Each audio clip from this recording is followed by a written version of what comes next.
What do I owe the honor? What do you want?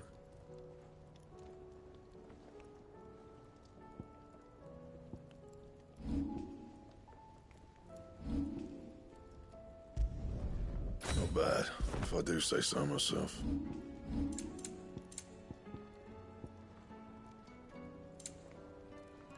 And?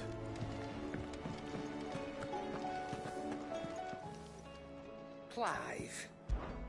If you're gonna buy something, be quick about it.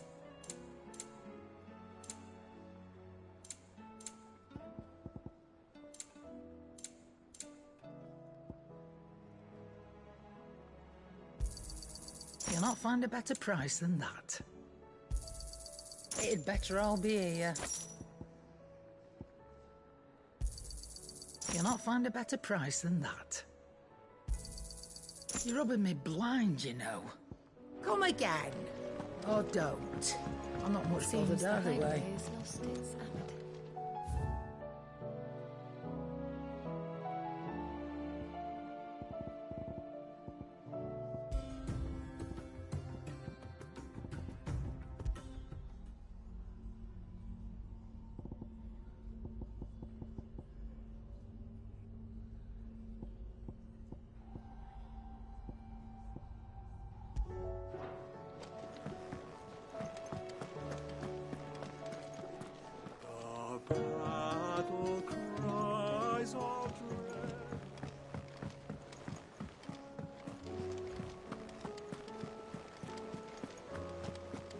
Did you see that?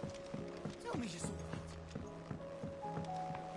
There's talk of these skies driving me.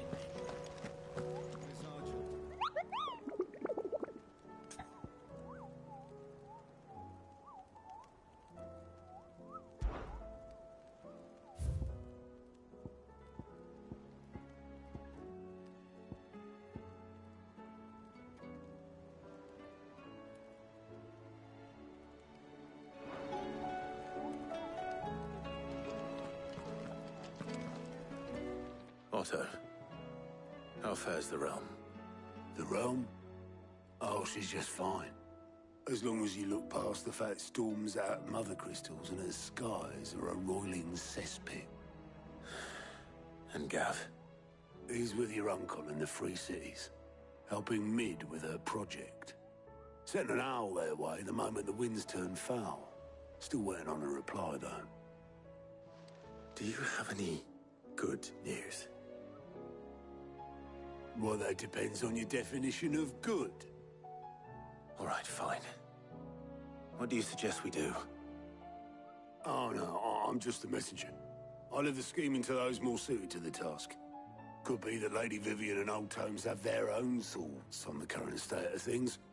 Could be that they don't. It certainly can't hurt to ask. I suppose not.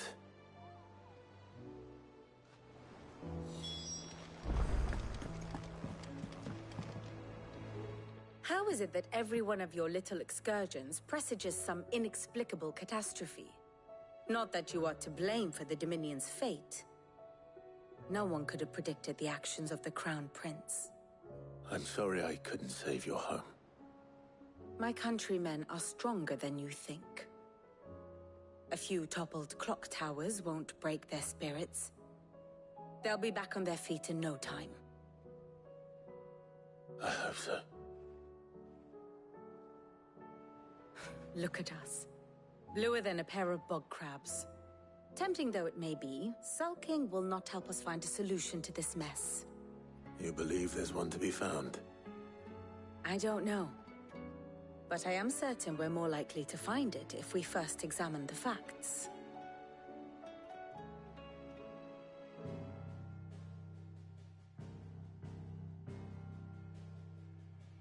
Beneath these darkened skies, fear and confusion reign over Valisthea. Oh, the lands around the fallen Mother Crystals had already begun to wilt for want of ether. But not like this. Crystals that filled wells and fueled furnaces. Now nothing but pretty shards of rock. And those that hang from the people's necks cast nary a glimmer of light to keep the dark at bay. It is only a matter of time before the common folk convince themselves that the end of days is upon us. Yet I fear a swift end is more than we can hope for. While most of the world thirsts for ether, the remainder drowns in it, spawning Akashic in droves. And amidst the hordes of mindless beasts, with magics as like to fail as function, even the strongest nation would falter. Rosaria and the Iron Kingdom teeter on the brink of collapse, while the tragedy in Twinside has all but paralyzed the Holy Empire. Dhalmekia fares little better. Rumor has it the ministers fled the capital after the fall of Drake's Fang, leaving their beloved republic to crumble. Waloed, meanwhile, moves in earnest. The Einherjar has been sighted off Storm. The world, in short, is in chaos. It would seem our civilization was nothing but a castle of sand, to be washed away at the whim of the waves.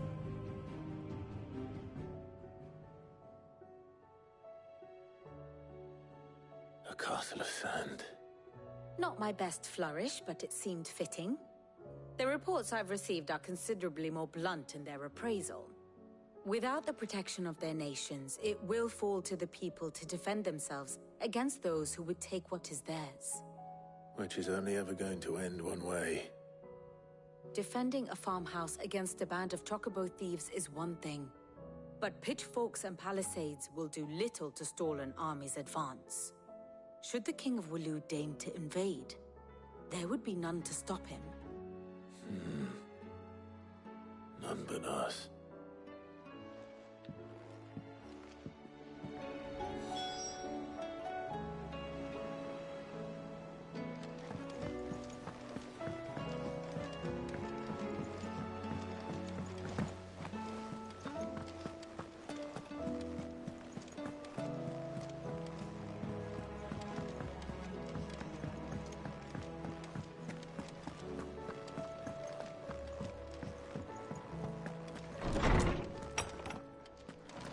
Is a storm coming soon? Will there be thunder?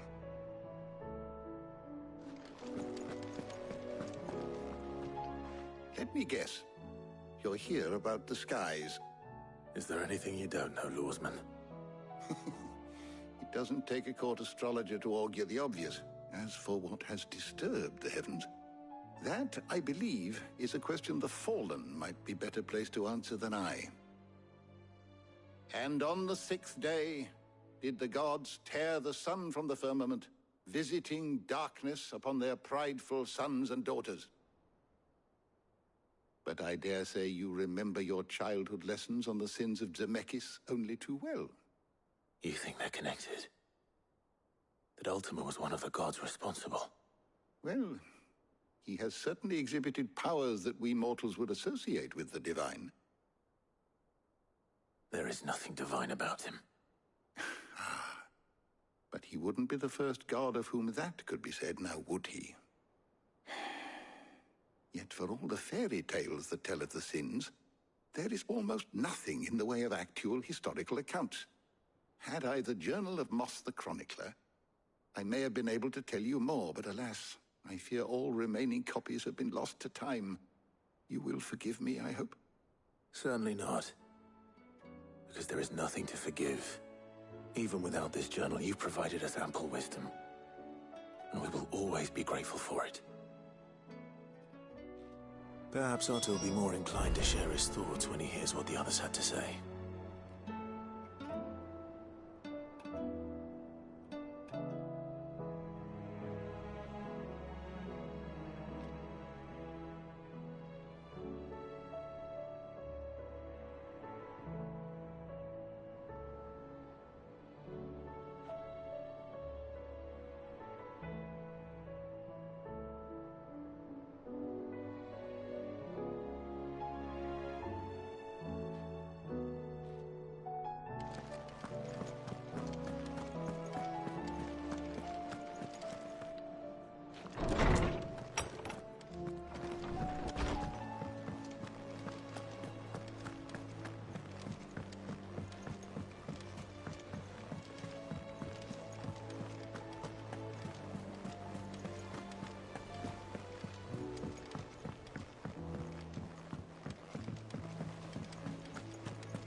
Wasn't expecting you back so soon.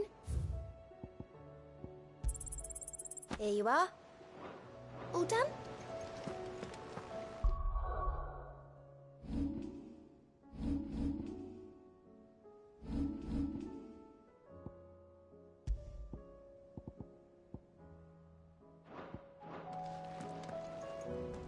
Clive, Only one. it would. Actually, we had as many owls arrive while you were at the shelves. Martha's got a Akashic out her gates, and talk of monsters roaming the hills outside of Northreach has put the wind up Isabel and her lot. And don't forget Dalimil. Lubor says the village was raided by bandits. When it rains... It fucking pours.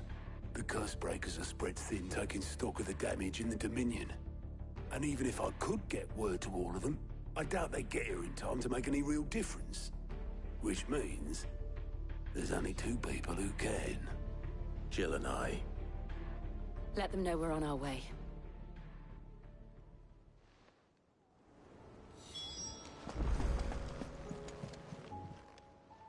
Clive!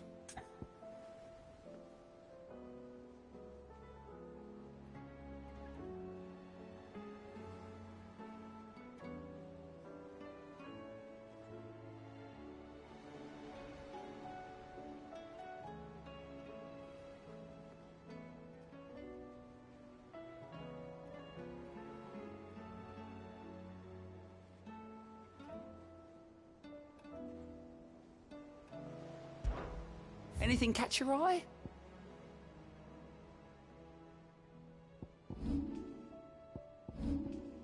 Seen enough?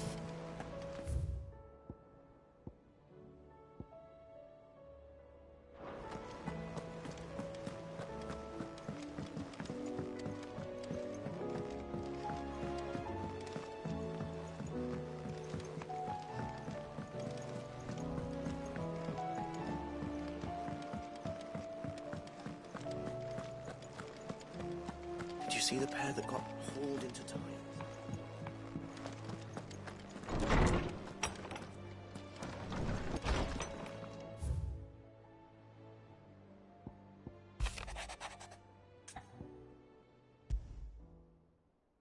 Trouble with the...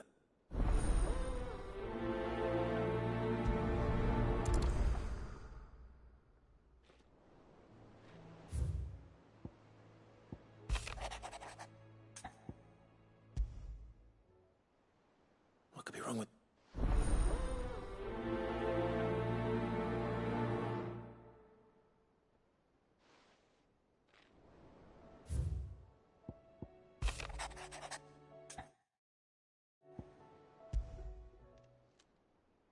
I've...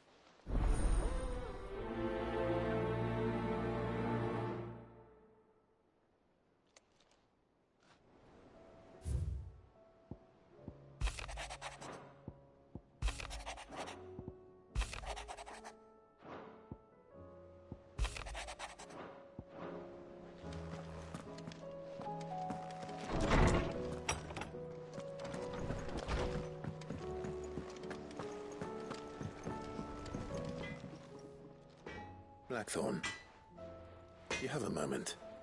Not really, no. This won't take long. I just wanted to ask how you're getting on. August was worried about you, that you might still be doubting your craft, even after learning the trick of that cuirass. Is there something else weighing on your mind? Perhaps sharing your thoughts might help. That bastard's like a dog with a bone. Still, you got a keen eye, I'll give him that. He's just, well, Karen showed me something. Something I've never seen before. And that was? A sword. An odd-looking thing with a single-edged blade. The metal itself wasn't anything to write home about, but fuck me, the edge on it. You could slice a man clean in two with a weapon like that, and he'd be halfway home before he even realised he'd been cut. So that's what's troubling you? Nah. Not troubling me exactly. More distracting. Can't stop thinking, how do you get an edge that sharp? It's driving me mad. And if you knew how to do it, We could arm the curse breakers with even better blades. That's about the size of it, yeah. I'll see what I can find out. Sharper swords are always welcome. And we can't have our master blacksmith being distracted. You're a soft touch, you know that. But I can't say I'm not grateful for it. Good luck, eh? Thank you. Let's see what Karen knows about this sword.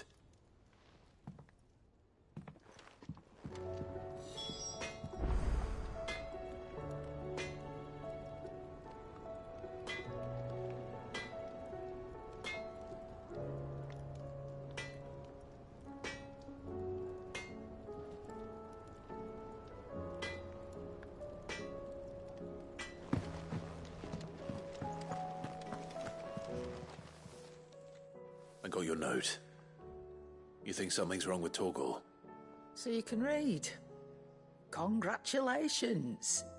But I didn't say I were wrong with him. I said something weren't right. He's not been eating me treats. He used to love cracking the bones from Molly's boiled brown, but now he won't so much as look at them. Didn't like him. Which is why I'm of a mind that his mind's on something else. You've not been working him too hard, have you? No harder than usual. Is that it, boy? Do you need a rest? What was it you said he was? A frost wolf? That's what the lawsman seems to think. Then maybe this all has something to do with whatever it is that's woken inside him. I suppose things have been different since Rosalith. Perhaps Hippocrates knows something. Instead of everything, you mean? Perhaps.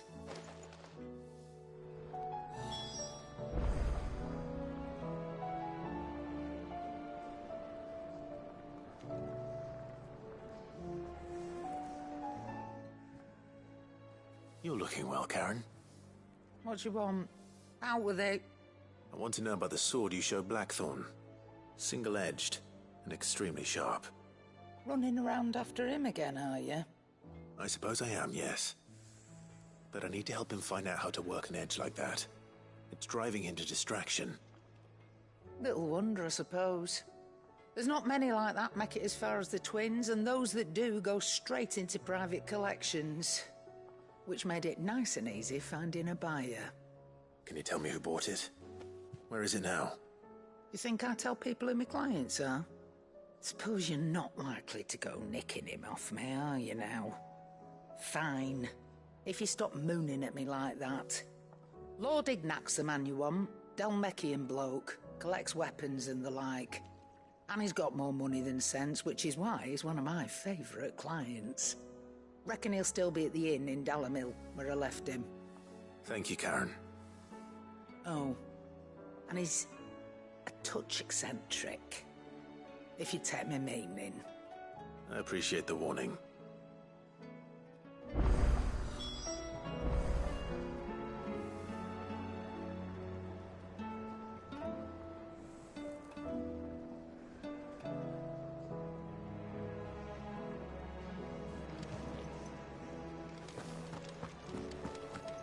Seems the hideaway is lost.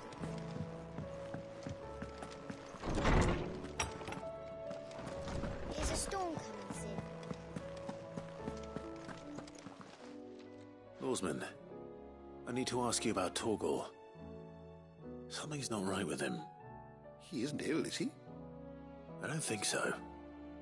But according to Lady Karen, he seems to have lost his appetite, which is certainly a new development. She says he's hardly been touching his bones of late, and she believes it may have something to do with what happened at Rosalith Castle. I rather think she might be right, though not about his appetite. All canids are instinctively inclined to crack open bones for the rich marrow that resides within, and I see no reason why a frostwolf should be any different. Accordingly, I suspect it is not a lack of appetite that afflicts Torgal, but a surfeit of it. If we assume that his newfound magics require additional nourishment to sustain, it may well be that the bones Lady Karen is accustomed to providing are no longer sufficient. Frostwolves, after all, habitually prey upon far larger animals, whose bones may yield altogether different nutrients. As to where one might find a suitable substitute, some antelopes that graze the meadows of eastern Rosaria have been known to grow to a size more than double that of their lesser cousins. I don't recall ever seeing any that large. And little wonder. The oldest and largest such creatures rarely leave the safety of the highlands for fear of predators. The last elder antelope sighting I recall hearing about took place near Cressida, and that was long before the village was abandoned. Even so, it seems like a good place to start. Good hunting, Clive.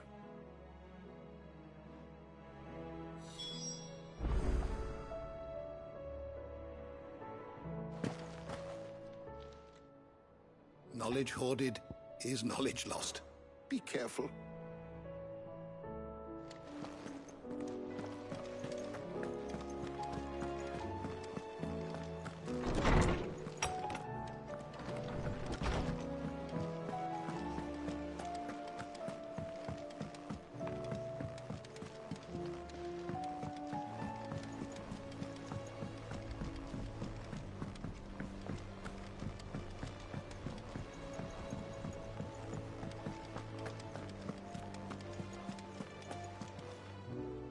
Clive, did you get my letter? That's why I'm here. Shh. Otto won't be listening. Is this better? A little. Listen, I've some bad news. It turns out the Hideaway may be slightly behind in its payment to certain lenders, and it's maybe my fault. But I swear to the goddess, I thought I had the numbers square. Sadly, that square turned out to be more of a circle. Zero, you might say. I can straighten it out, I swear, but it's gonna take some time, and I'm gonna need help keeping it from Otto. Bit late for that, I'd say. There you are! What a surprise! So let me get this straight. You forget to pay our lenders what they're due, and instead of coming straight to me, you get Clive to come to you. And I hope he'll dig you out of the hole you've dug for yourself. Clive, the man in charge of the place you've been cheerfully trying to bankrupt. And you thought this was a cunning plan. Why? Well, who needs paying? Oh, just Martha. And the dame. And, well, Lady Karen. But only 500 talents. We owe 3 of our most trusted friends 5 million gil. Each. 5 million each. They lent us the bulk of the money we used to rebuild the Hideaway, you see, and, well, I must have made some sort of oversight. Those ledgers were my responsibility, and it was my decision to entrust them to you. This is my fault. Do we have that much to hand? I can always ask my uncle. No, we don't. And no, you won't. We've lightened Lord Rosfield's purse enough. After the king's ransom we had off him, he deserves better than to see our begging bowl. Besides, we'll need to learn to stand on our own if we're gonna make this work. All right. But that doesn't mean you have to shoulder the burden yourself. Is there anything I can do to help? There might be. How'd you fancy taking these to Martha and the dame? Rocks. Rocks, he says. Worth 1,000 talents apiece, these are. A little something Sid and I set aside for when times got lean. And I reckon 15 million in overdue debt probably qualifies. I just hope our associates' eyes are a bit more discerning than yours. I'm sure there will be. Should be me making the rounds, really. But you know how it is with this place. Orders to bark, arses to wipe, and all that. I know. Which is why I don't mind going in your place. Go. Do you know why I only gave Master Clive here 2 star rubies? Because you'd rather Lady Karen killed me. Because I'd rather Lady Karen killed you. Yes. Well, I suppose this is goodbye then. Don't worry. I'm sure Karen will understand. Really? Do you think so? No, I don't.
Certainly quiet. If I were a giant antelope, it would seem like just the place.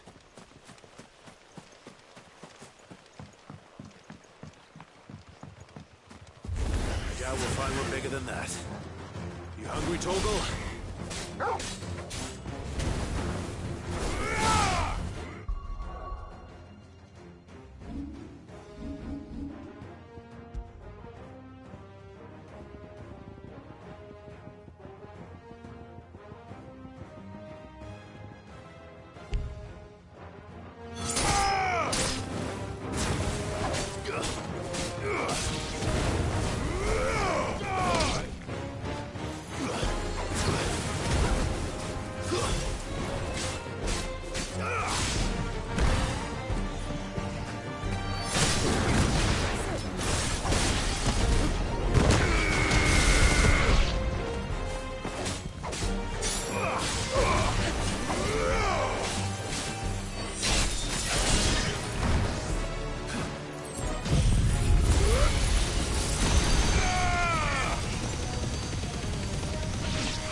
Will it be enough, I wonder?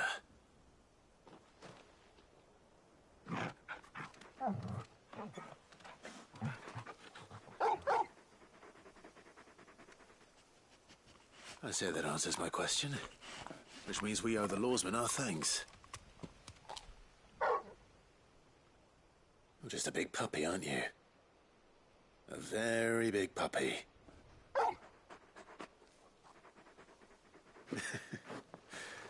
You do know you can take that with you, Torgal. Lady Karen will be relieved to hear you've got your appetite back. Come on, boy.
This is no time to ride.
Seems this one has a little more life left in it. All right then.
like to sleep with you.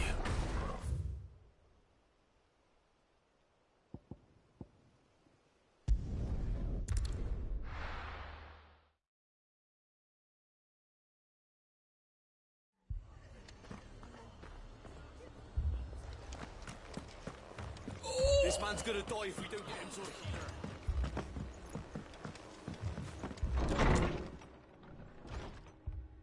Martha, it's good to see you. And you, Clive. Jill? Otto said you'd been attacked by Akashic. What exactly happened here? Those skies are what happened. Not long after they fell dark, we had our first visit. There were hundreds of them. Tried to storm the hill. Only a handful made it up here, but that was more than enough. The rest are still down there now. And while we have a few willing fighters holding them back, they're sorely outnumbered. What do you think, Clive? That we join the fight? I thought you'd never offer. Now, where I need you is the Fallen Gate. That's where the fighting is fiercest. Let the men know you've come to help. Something tells me they'll be pleased to see you. We're on our way.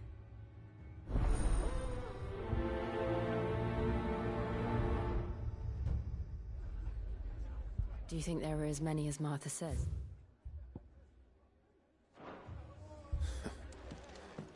More.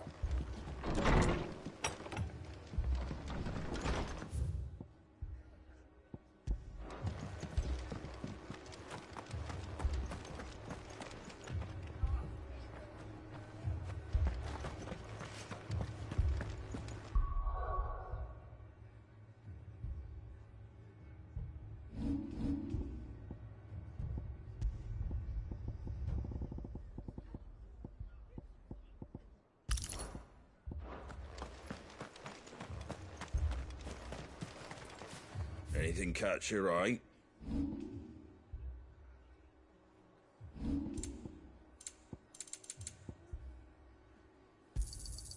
Much obliged. There you go. Thanks very much. Much obliged. Thanks very much.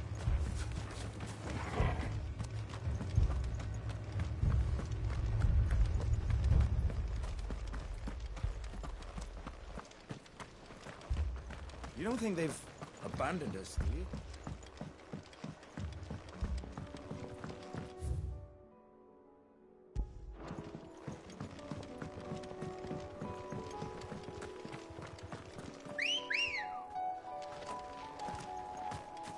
Ready, go?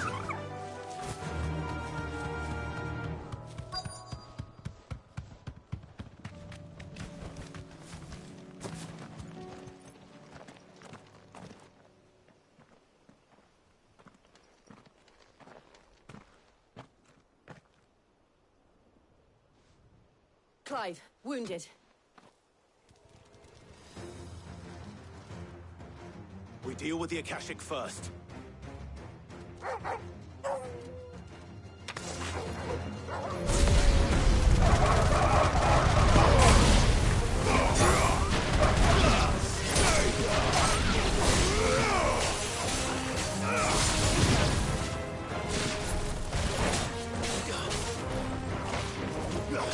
It's over.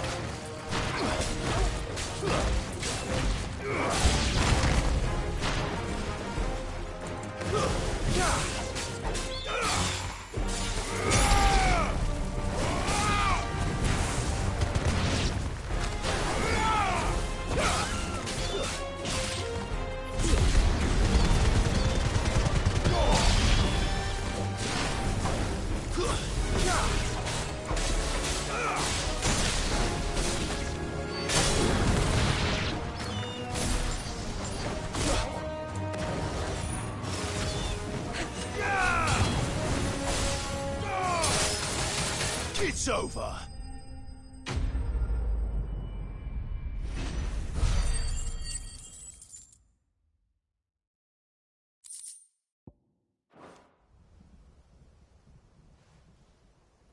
These men don't have the look of hired swords.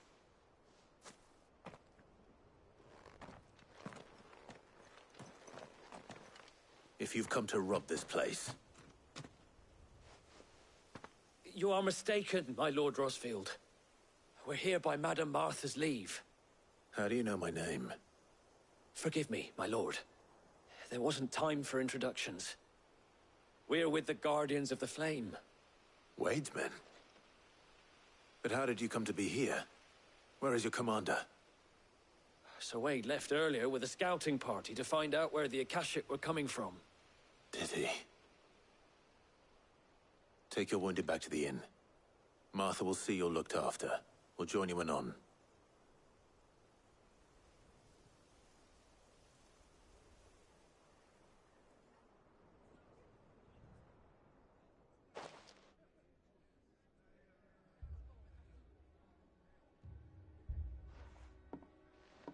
And to think you took them for thieves. A fine reward for holding off the horde, that is. When did Wade and his men arrive? Not long after Rosalith fell. The Guardians asked me to shelter some of them that had lost their homes. They were making ready to leave just as the skies turned, and we agreed it was best we stuck together. Martha! Trouble! The scouting party's almost at the lift, but they got a pack of Akashic snapping at their heels! And they got wounded with them! They're not gonna make it! Damn it all. We'll worry about them, Martha. You look after everyone here. If any can still fight, send them to the lift. I will. You two be safe now.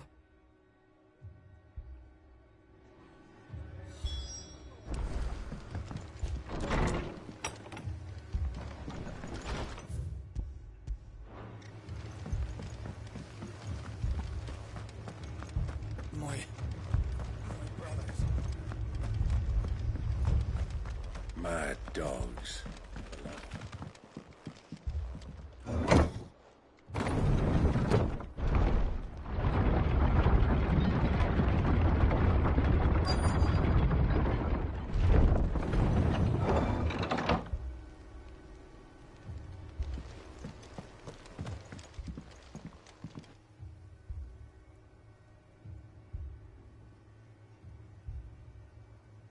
Squire, I need you to get those who can still walk up the lift to Martha's. But what about... I didn't ask, Oscar. Sir. Sir Wade. Lord Rosfield. If you aren't a sight for sore eyes. Martha seemed to think you might need some help. And by the looks of it... We thought we could sneak by them. But we didn't know there would be so many. How could we have? Behind you!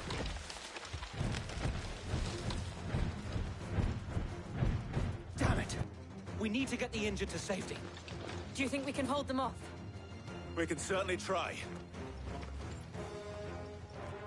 Are you with us, Sir Wade? Always. Then let's do our duty.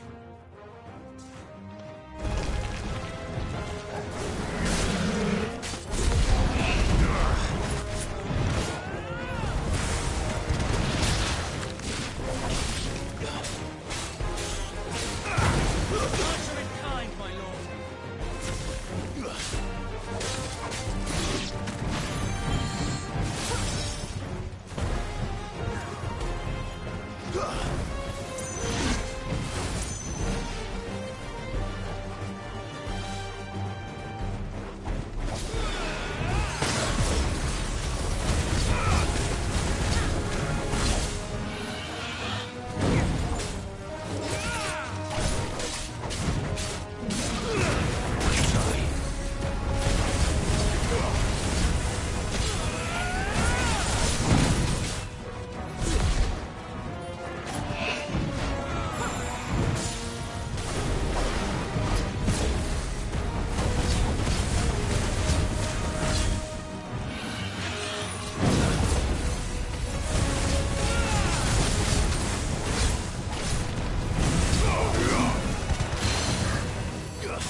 Is anyone hurt? I don't think so. And yet again, you've pulled me from the flames. It's just a pity I keep walking into them. You've never been one to shy away from danger, Sir Wade. Like any shield worthy of the name. I see you're all in one piece. Martha! Is something wrong? The lookout saw smoke coming from down Eastpool way. Too thick to be a hearth. A second horde. Feel like finishing the job. Always. Jill and I will make for Eastpool. You'll need to move the injured without us. Don't you worry about them. The moment my men are safe, I'll follow. Good luck.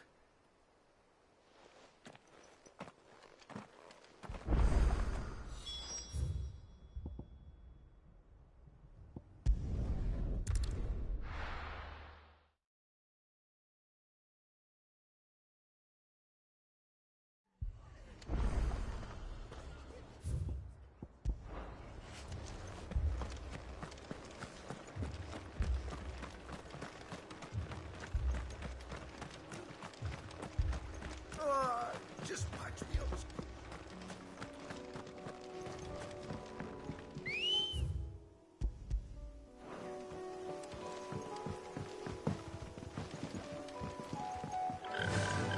Faster!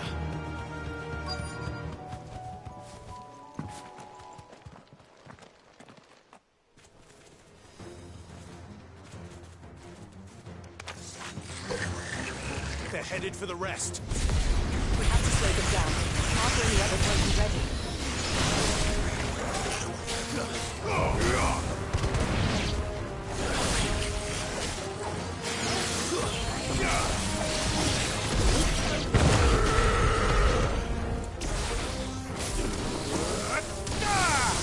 You're finished.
Something's coming. Apologies, my lord.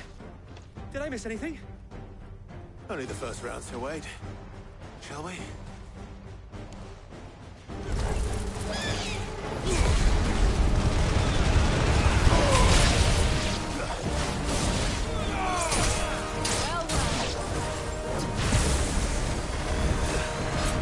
Too slow.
Do you see any more?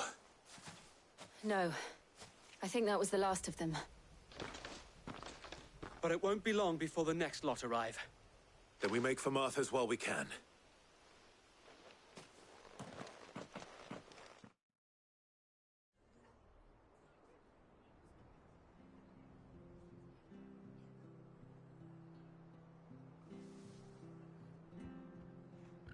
What did you find out there? The same as Sir Wade. Scores of Akashic. Well, wherever they came from, they're gone now. Our lookouts say the lowlands are clear. Hopefully we'll have enough time to lick our wounds. How many of your men were injured? A damn sight less than if you hadn't turned up. Thank you. It was a hard-fought victory. But as long as the skies remain dark, I fear the Akashic's numbers are only going to rise. It's not a matter of if the Horde will be back, but when. And whether that's sooner or later, we'll need to be ready. The inn here affords a good view of the land, and is easily defendable. I'd like to make this one of our outposts. What do you say, Martha? You'd have more men to guard the rest. Well, when you put it like that, of course they can stay.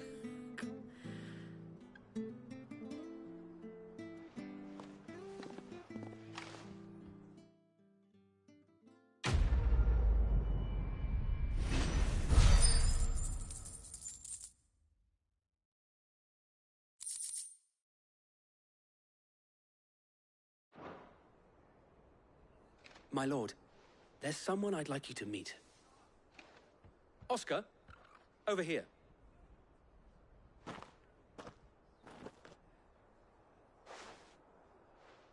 It is an honor to make your acquaintance, Lord Rossfield. I am Oscar. Oscar of House Murdoch. Murdoch?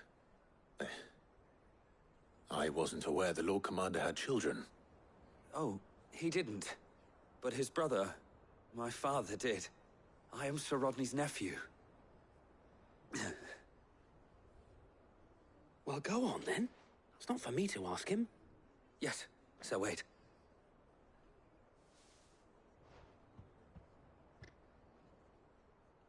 If it please you, my Lord Marquis, might you take me as your squire? I would learn the duties of a shield from the finest. I'm sorry to disappoint you, Oscar, but I'm a shield no longer.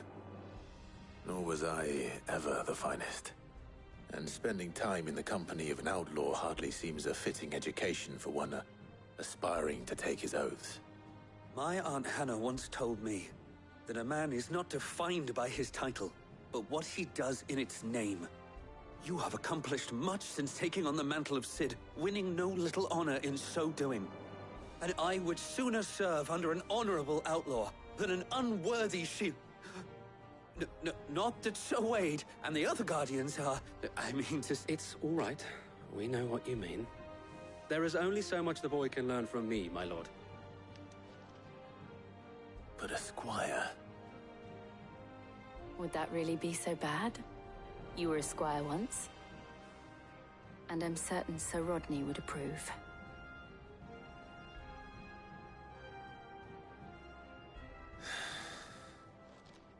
Know that I'll show you as much leniency as your uncle showed me. I would not have it any other way.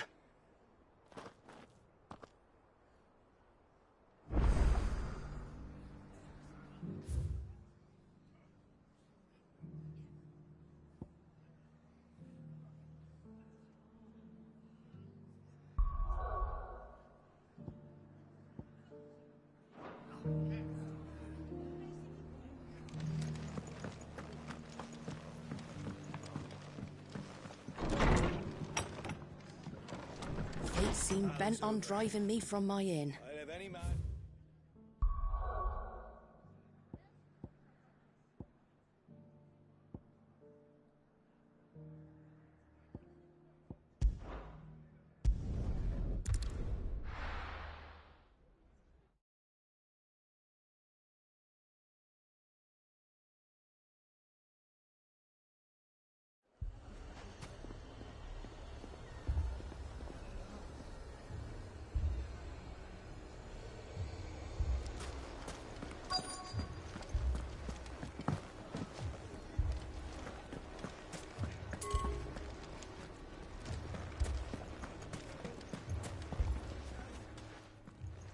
Cid.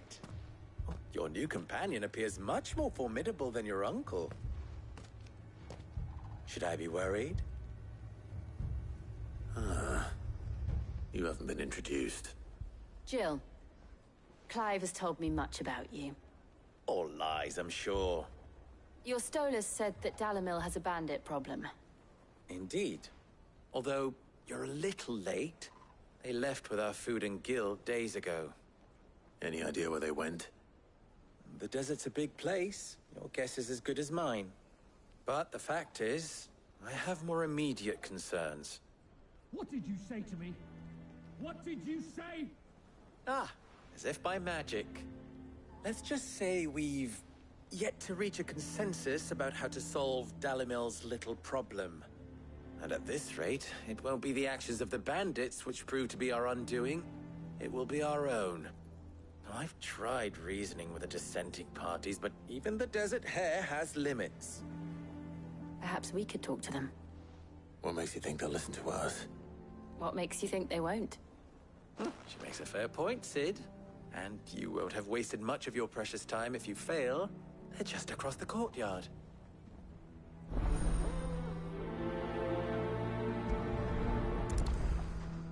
Suppose we just follow the shouting.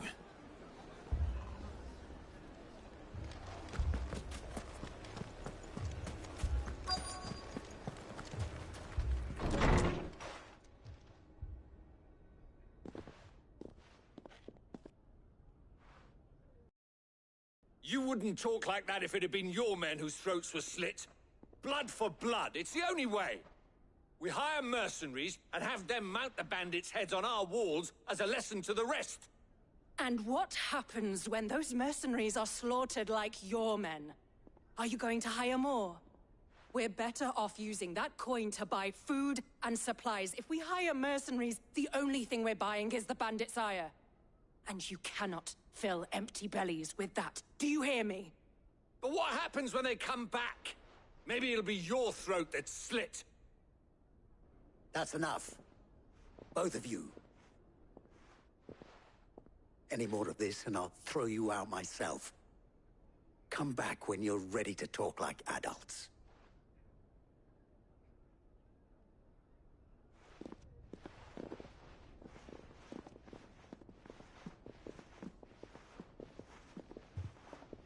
Victor. What's he doing here? Cid. And Lady Jill. What brings you here? I was about to ask you the same thing. Costness is in chaos, and the markets have all but ceased to operate. The Briar's Kiss here in Dalimil is the only place I can reliably obtain supplies. I was here to do just that when Master Lubor told me of his troubles. He thought I might be able to talk some sense into these fools. But if you're here, I suppose his patience must be waning. Who are those people? Those were the thorns in Lubor's side. And the reason this place might be headed the same way as Costness. It's these accursed skies. The darkness is enough to drive a man to madness. Or an entire city, for that matter. We're still working on the skies. But in the meantime, perhaps we can find a solution to Dalimil's problems. I hope so. For all our sakes.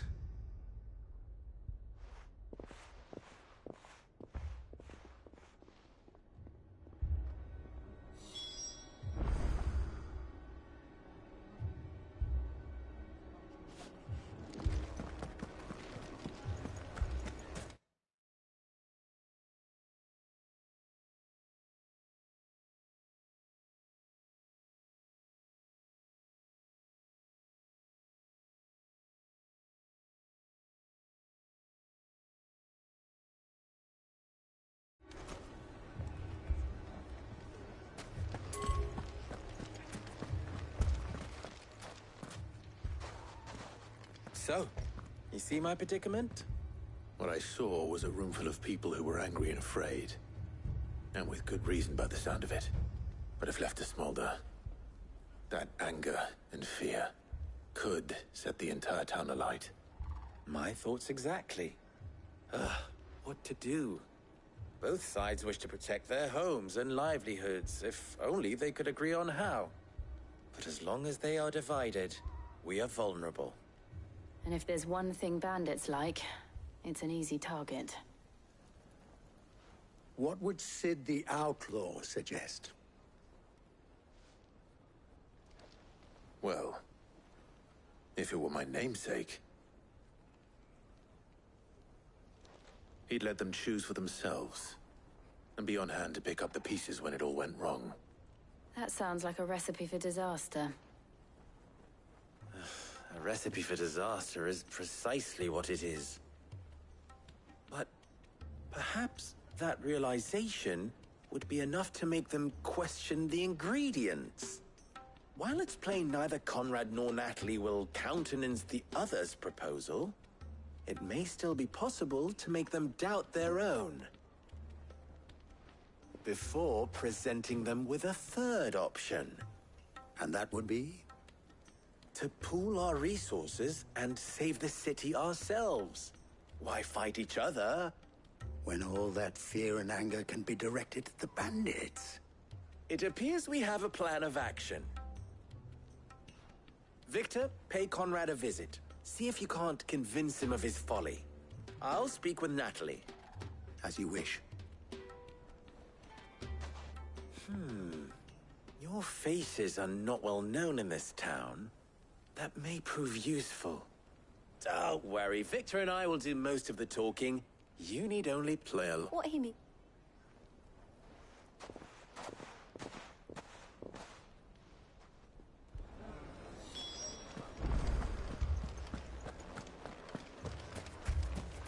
Picture it, Conrad. Your own city guard. With you as captain.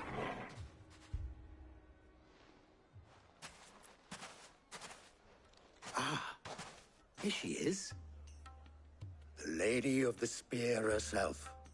Conrad, may I introduce you to Jane, commander of the Red Wings, the oldest mercenary guild in the Free Cities.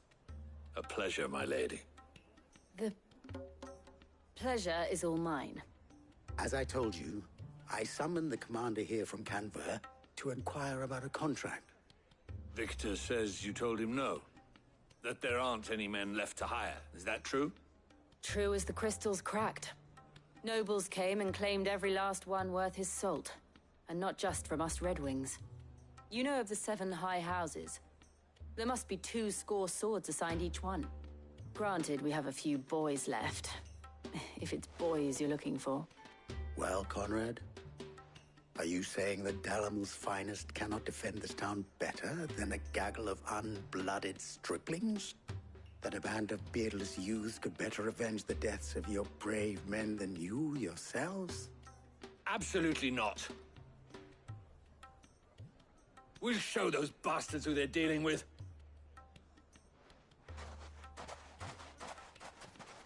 I can't believe that actually worked. Conrad's not what you called the brightest candle in the crypt. And there's a reason why I had you do the talking and not Sid. Well played, my lady.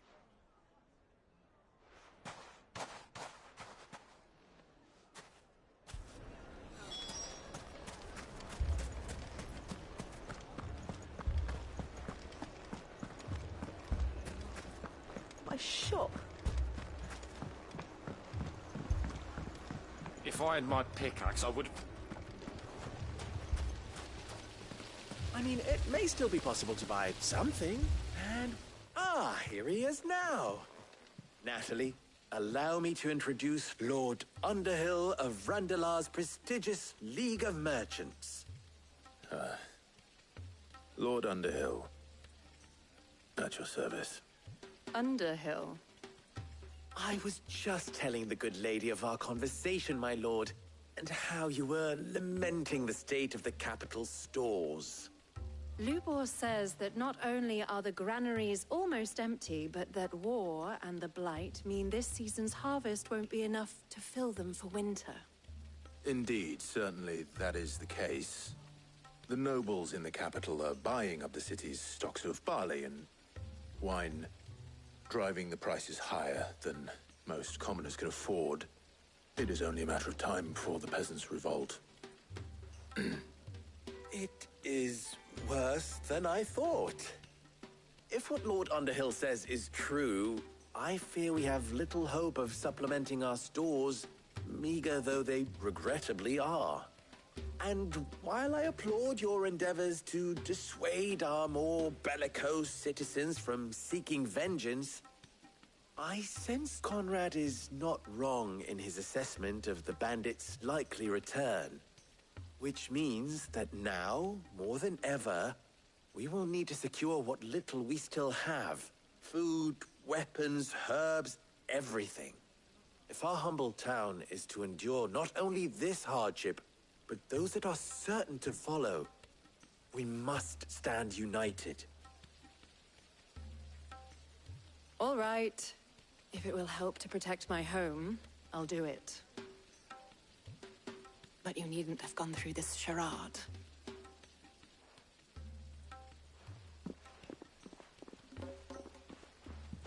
Thank you, Clive. Your performance was nothing if not workmanlike. She saw right through it. I didn't say it was good, merely that it produced the desired effect. Now, my scouts should be returning shortly. Meet me back at the Briar's Kiss, and we shall see what we face.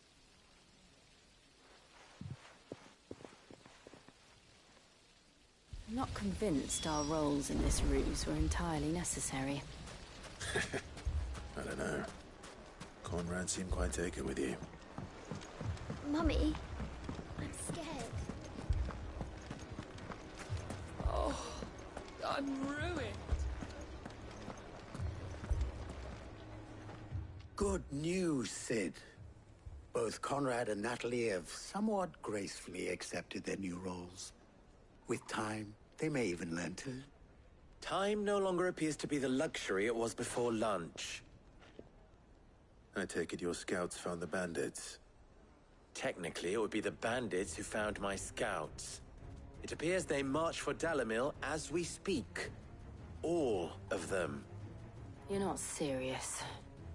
They don't just want food, they want the whole damn town.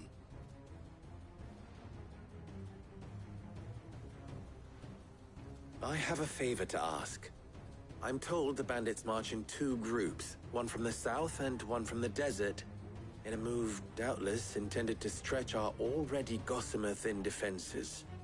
Very well. Jill and I will meet those from the desert. But what of the rest? The rest, my friend, the city shall fight. Together. The stakes, I concede, are high. But if this does not unite Dalimil, nothing will. That is a lot of faith to put into those who had their hands around each other's throats but a moment ago. Then it will be for us to see that their hands are kept occupied. And I do mean us. I thought you might say that. We'll hold them off for as long as we can. And we will do the same.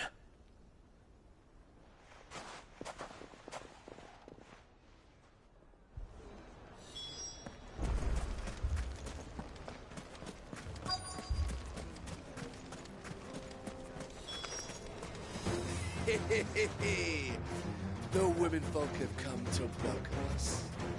I'll take that one. It's all yours.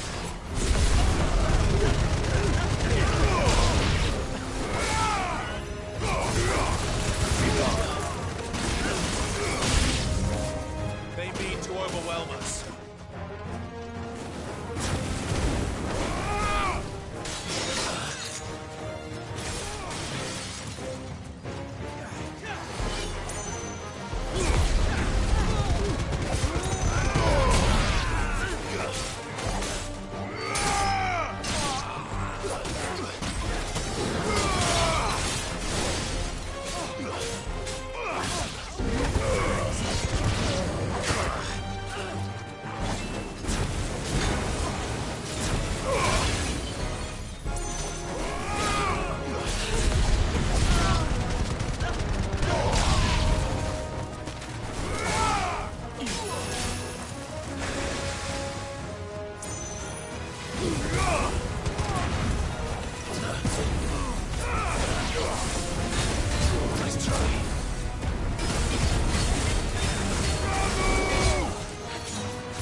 Nice try.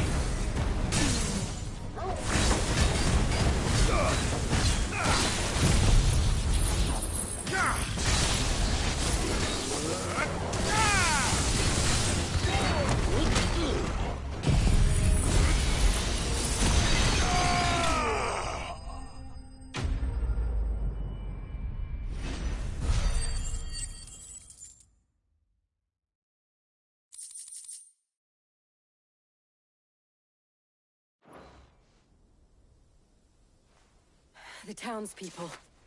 Could they have helped? I don't hear any. That we should help.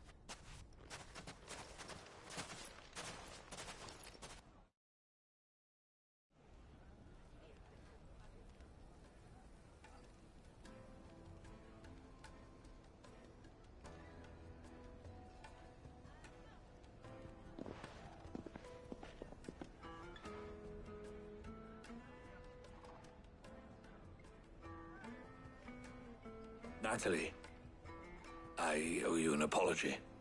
You did well out there. The inn would have been lost had you not held the line. Without you, there would have been no line to hold. You saved us, Conrad. You saved Dalimil. We all saved Dalimil.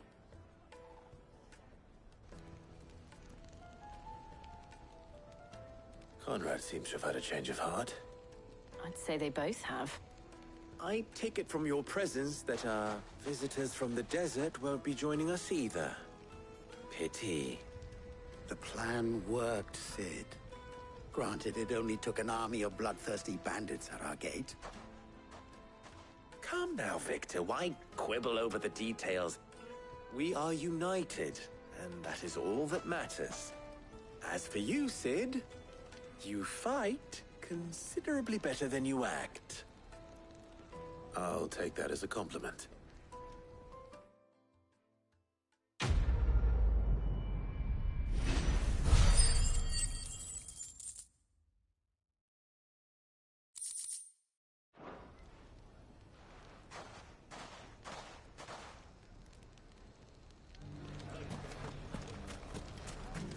People take notice of wealthy men. Shouldn't be too hard to track down Karen's collector.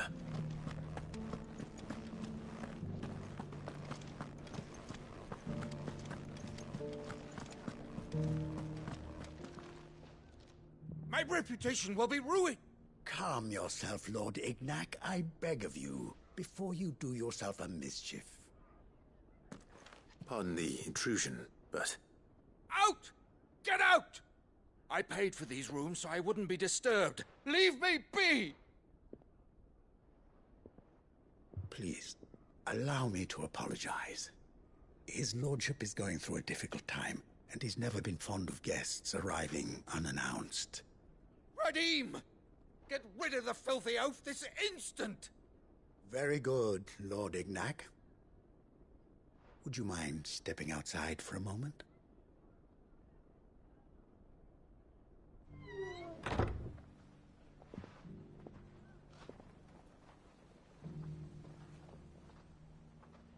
I'm sorry if I've caused you any trouble. That? Oh, no. That's just how his lordship is. Though the morning's events have left him somewhat fractious. He has been dispossessed of his luggage, you see. The thieves also made away with a considerable amount of coin. Coin the innkeeper will soon be keen to collect. I don't suppose a certain blade was among the stolen items. A single-edged sword. It was purchased from a merchant friend of mine. Ah, you know Lady Karen. Yes, I'm afraid it was. Then I'll retrieve Lord Ignac's luggage. But I have one condition. You have but to state it. You are welcome to anything that is within my power to grant. I want an audience with Lord Ignac. A few minutes should be enough. Then I'll be on my way. A condition I would be a fool to refuse. Of course, you shall have your audience. I don't suppose you saw where the thieves went? I did not, no. though some discreet inquiries made on his lordship's behalf mean that I know where you might find them. The bandit's bed. And that's where I'm heading. That will be farewell.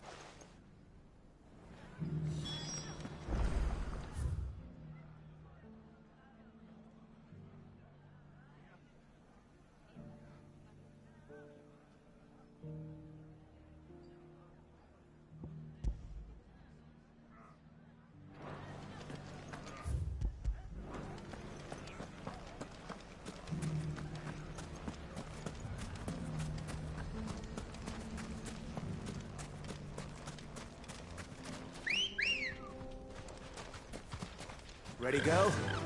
Faster!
Straight home now.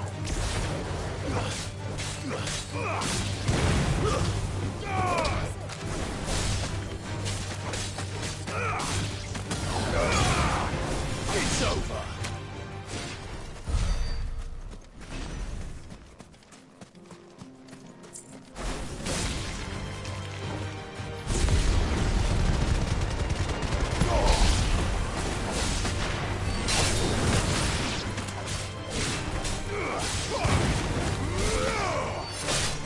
It's over.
We've got company! Come on, lads, let's tear the bastard's head off!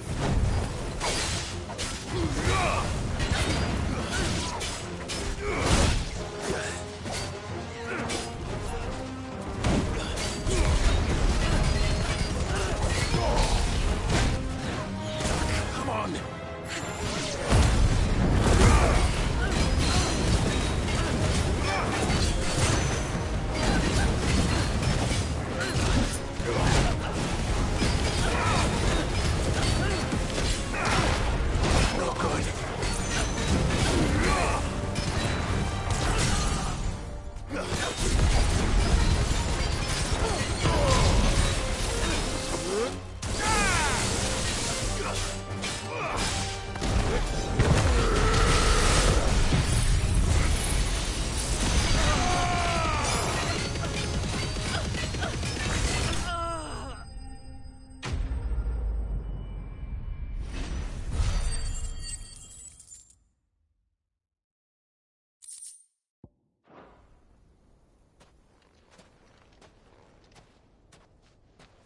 This must be Ignac's luggage. Nothing seems to be damaged. All right.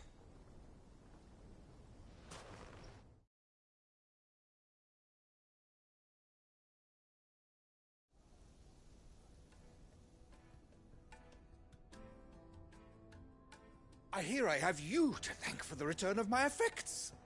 What shall I call you, my good man? Wyvern. Glad to make your acquaintance. A formidable name indeed. Well, Wyvern, I appear to be in your debt. Redeem here tells me you wished for an audience. Is that all? A few moments of your time should suffice, yes. You're a peculiar fellow, Wyvern. All right, speak. Master Wyvern was wondering if you could tell him about a certain single-edged sword you recently acquired. Oh, a true work of art, that one. Karen drove me hard on the price, but I would have sold her Radim here to get my hands on that sword. It was made in the Outer Isles, far beyond the Twins, and is used exclusively by the practitioners of a unique school of swordsmanship. They believe no combat should ever exceed a single strike, and hone their blades to such perfection that none ever does. Each sword is made for that one perfect stroke, and for that stroke only. They crack upon a second blow.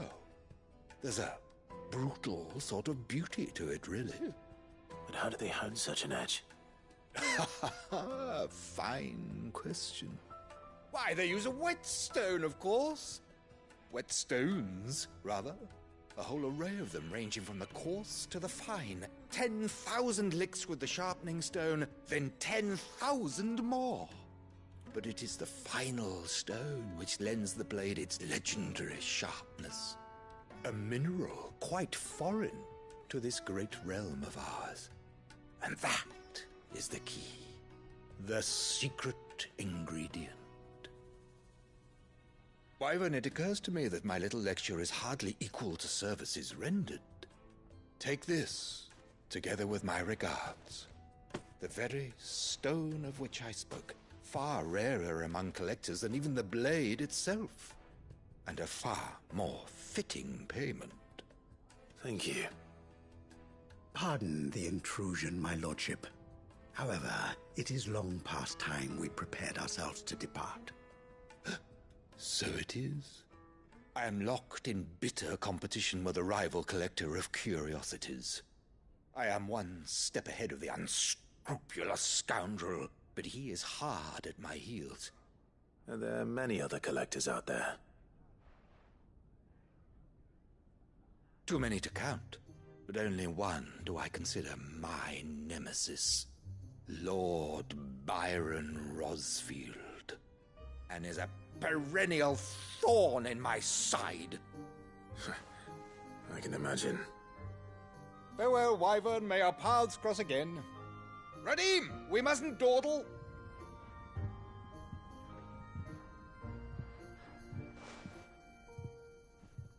I think his lordship is rather taken with you, Master Wyvern. Thank you again for your assistance. Coming, my lordship. I'll be right there.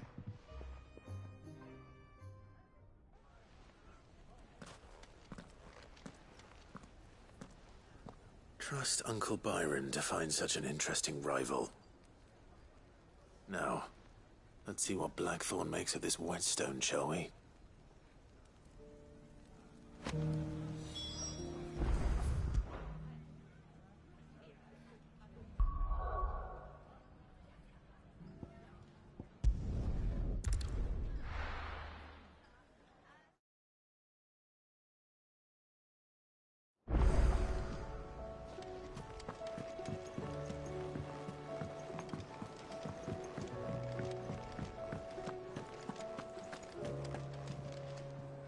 I noticed you and Torgal had gone off somewhere.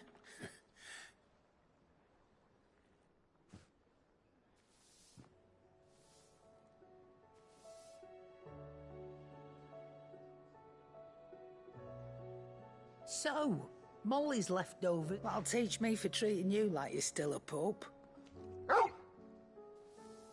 All right, no need to shout. Now we know what you're after, I can see about getting some in. Speaking of which, I brought one for later. Can I leave it with you?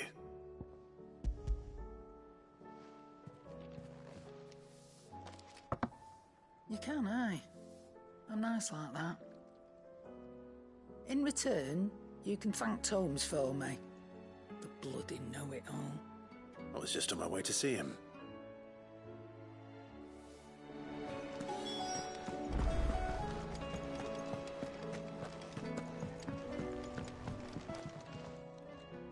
Sorry for the wait, but Hove. You learned something about that sword then? I did better than that.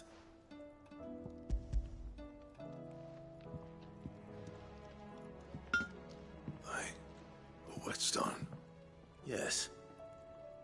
But not one you'll find anywhere in Valisthea.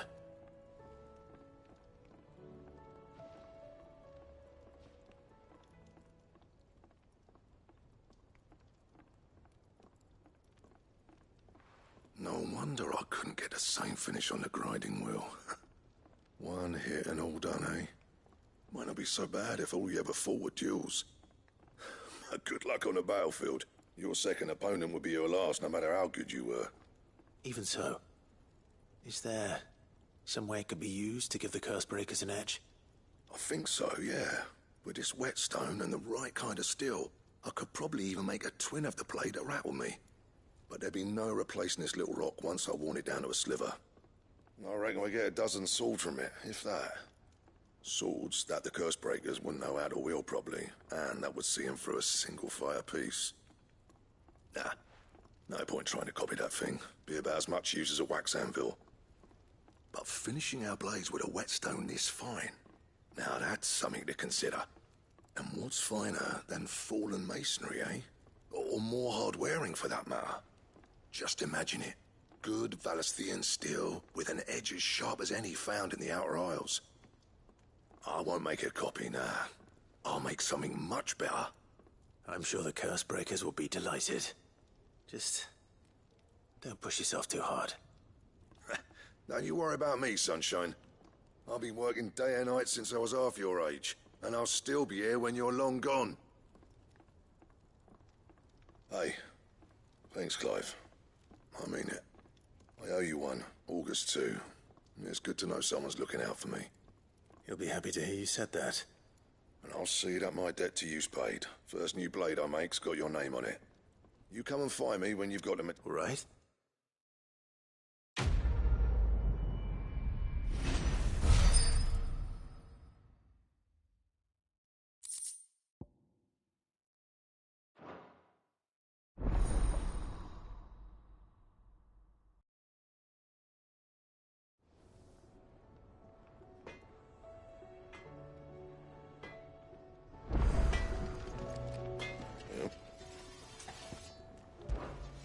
Sancfordian, dear.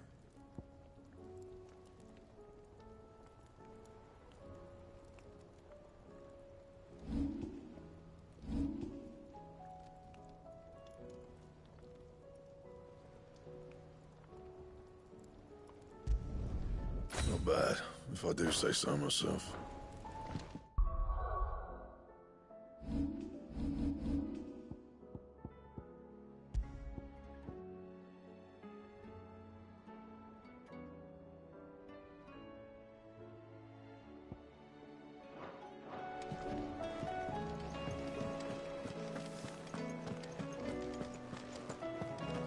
Seems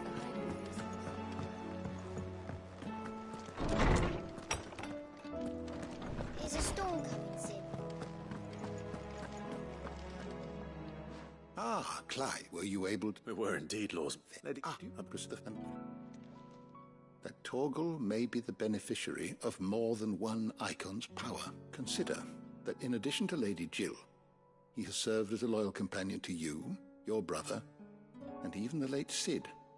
In short, the Icons hitherto near at hand, or should I say at paw, have been diverse and plenty, and that number has only grown as the realm's dominance have fallen to your sword. One can but speculate as to how all of this has affected Torgal. He has seemed more fierce of late. And if I am not mistaken, he will grow fiercer still. We are fortunate indeed to be able to count him amongst our allies and not our adversaries. Oh, he's more than an ally. He's a friend.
First we find Isabel.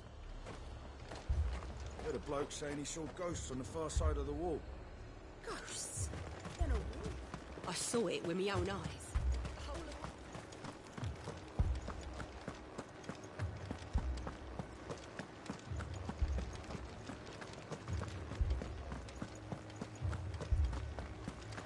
I can't do it.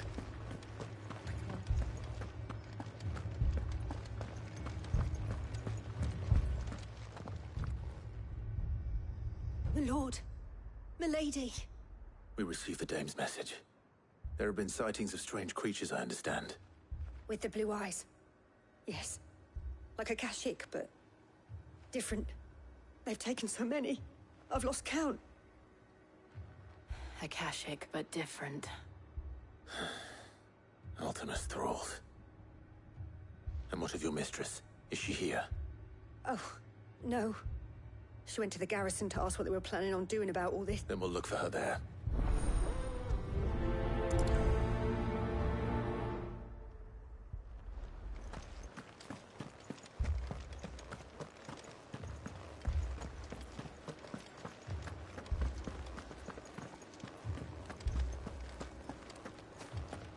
Four left for more on the captain's orders.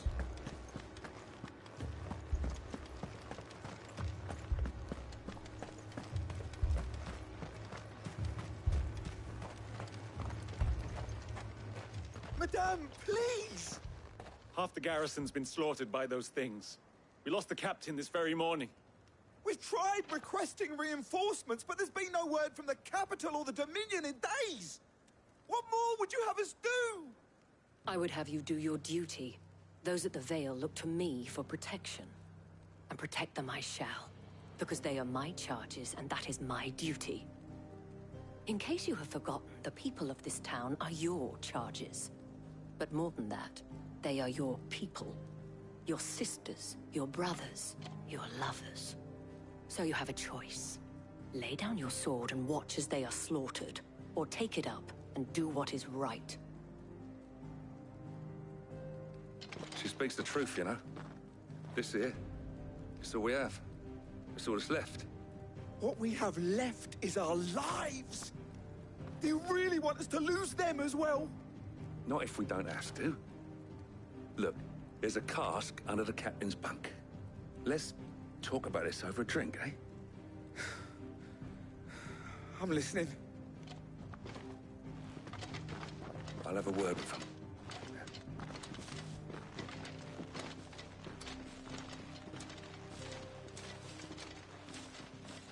Ah, Clive.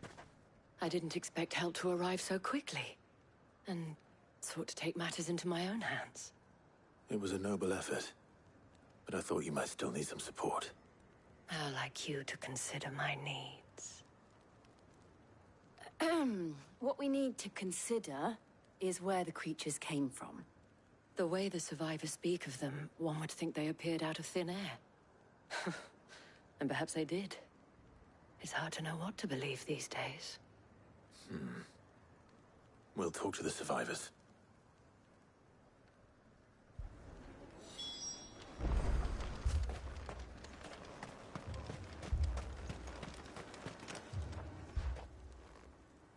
You're a pikeman, yes? I've got family in Moor. I heard the flood was spreading. A pack of them glowing things. Leave that to us. My family. It's all right.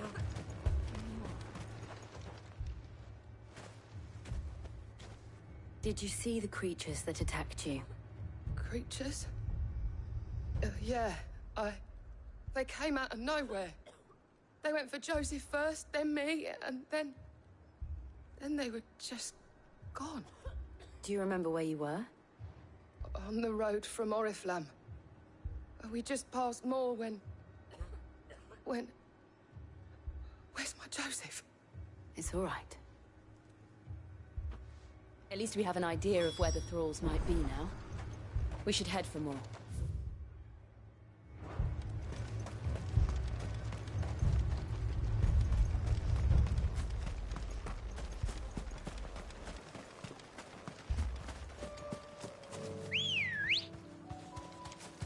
Good girl.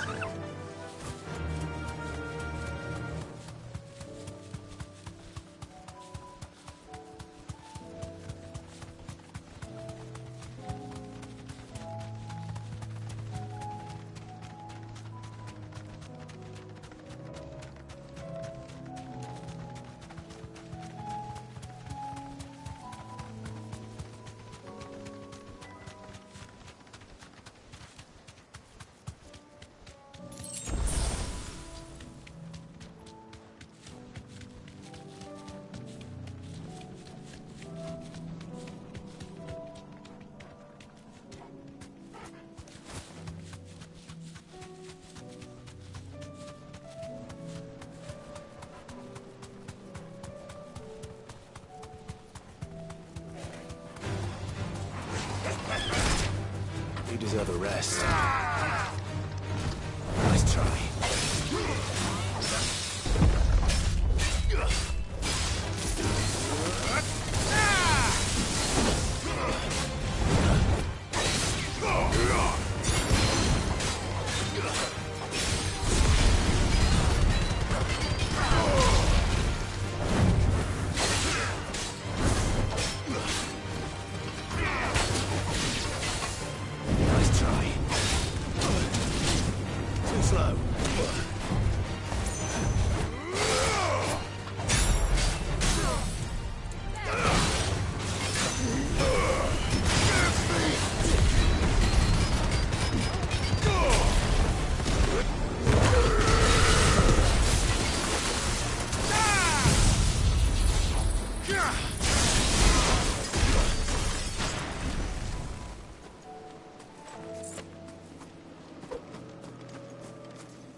Clive, look!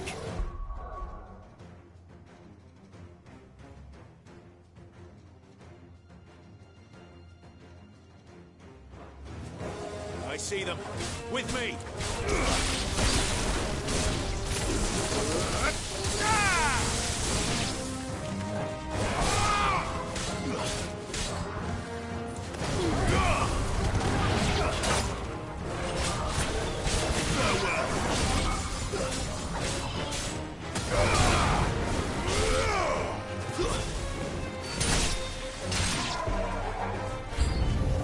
Should I prime?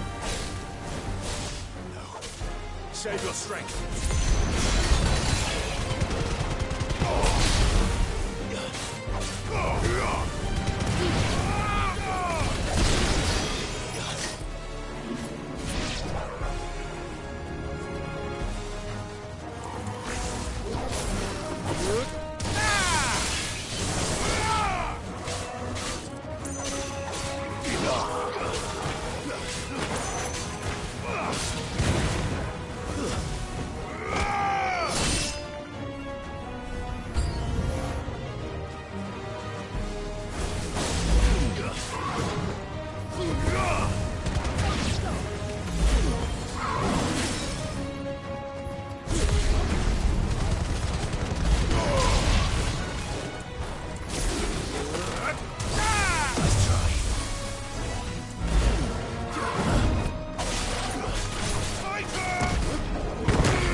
Do you think there are more?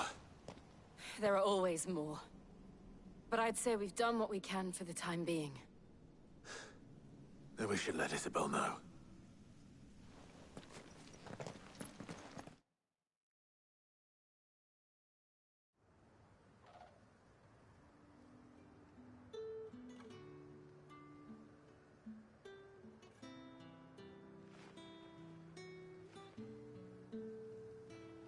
You have the town's thanks. Don't thank us yet. There will be more. Many more. And you'll need to be ready for them. Oh, we shall. Isn't that right, Captain? Yes, milady. The garrison will be ready. Philippe here has convinced most of the men to remain at their posts. For now, at least. Hearing that the Dane would look kindly on any man who committed himself to the task certainly didn't hurt. It's not the most selfless of motives, I'll admit. But whatever it takes, eh? Now me, I never needed convincing. I became a soldier to protect the people I love. And the people I love include the ones standing before me. Handsome and chivalrous. Now, if you don't mind, I have sentries to post. Milady.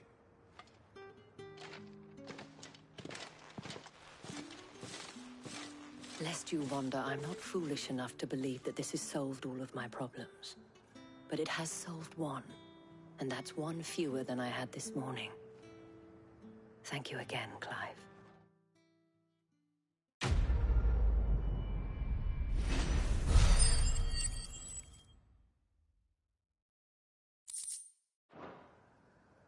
Our friends seem to have things under control. For now, at least. Let's go and put Otto's mind at rest. Philippe will make a good cap.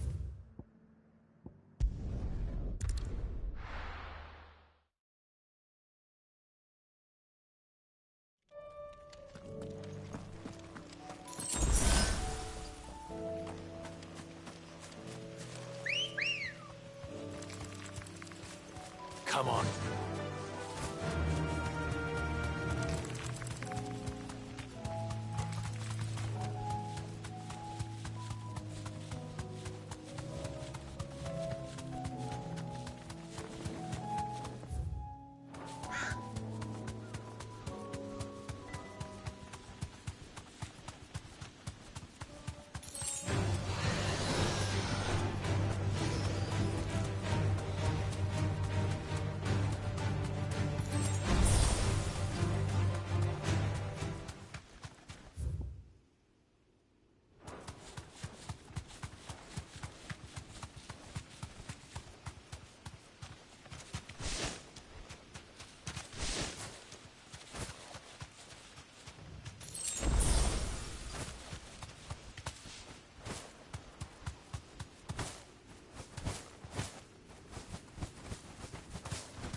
Straight home now.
This beast isn't to be trifled with.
Let's go.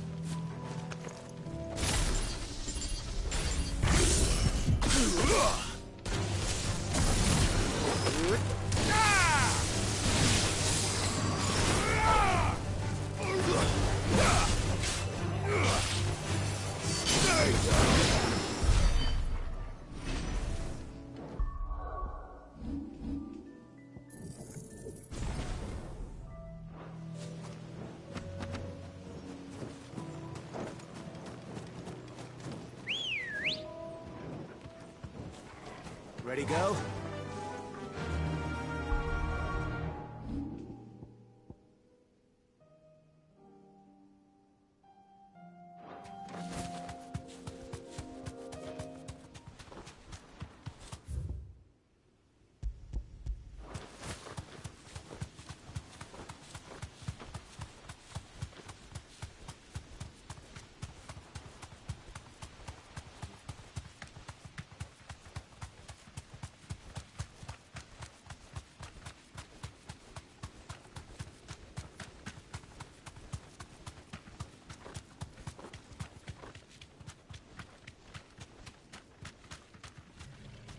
Straight home now. It's us or them.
welcome. You've a keen eye. I do like a customer who knows what he wants. An excellent choice.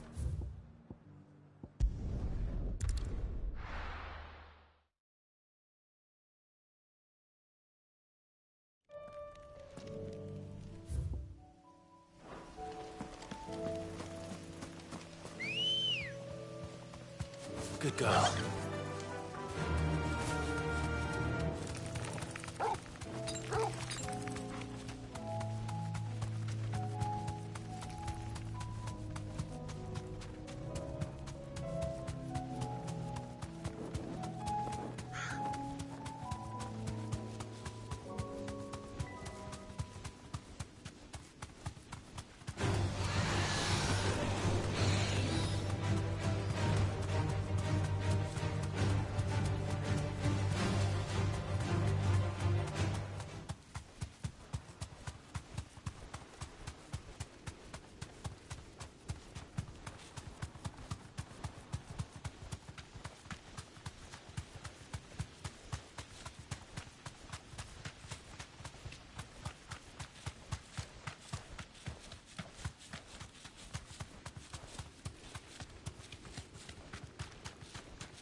You deserve a rest. Why am I doing this?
see that? Tell me you saw that.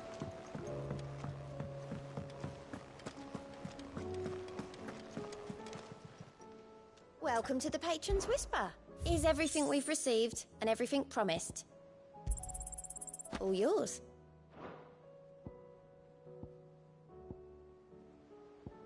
All done?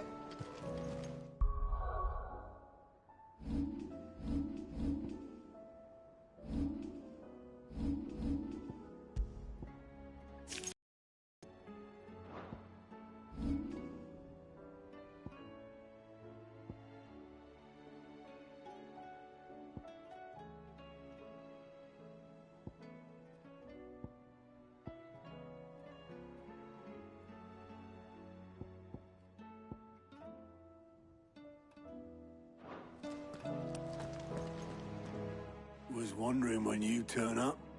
Had owls from all our friends thanking you for your timely intervention. How is it you always manage to arrive at just the right moment? Luck, I suppose. Any word on the rest of the realm? Let's see. Storm's still crying out for Mother Crystals. The nations are still in chaos. And the skies are still the color of a kick in the kidneys 2 days on. So... Right. Clive, we knew this was going to happen. Well, not the bleeding skies part, but you take my point. Now's not the time to second-guess yourself. Now's the time to visit the infirmary. Talia says your brother's awake. Thank you, Otto.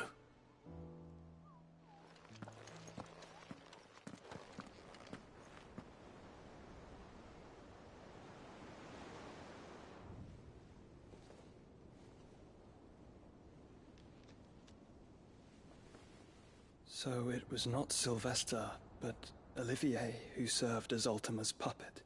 And when Dion learned of this, he sought to slay the fiend.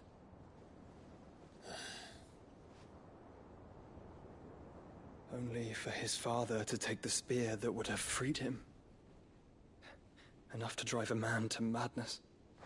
Small wonder he hasn't stirred. I would be afraid to wake. Had I but reached out to him sooner, warned him of the threat Ultima posed. But now, both an empire and her prince lie broken. Joshua, what do you know of Ultima?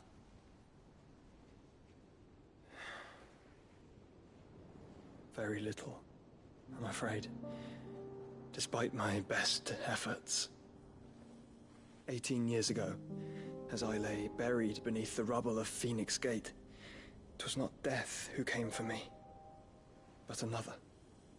And it was while in my rescuer's care, I first heard of Ultima. I've been chasing his shadow ever since. Ultima is driven by some deep, dark purpose, and for whatever reason, it would seem you are crucial to his designs.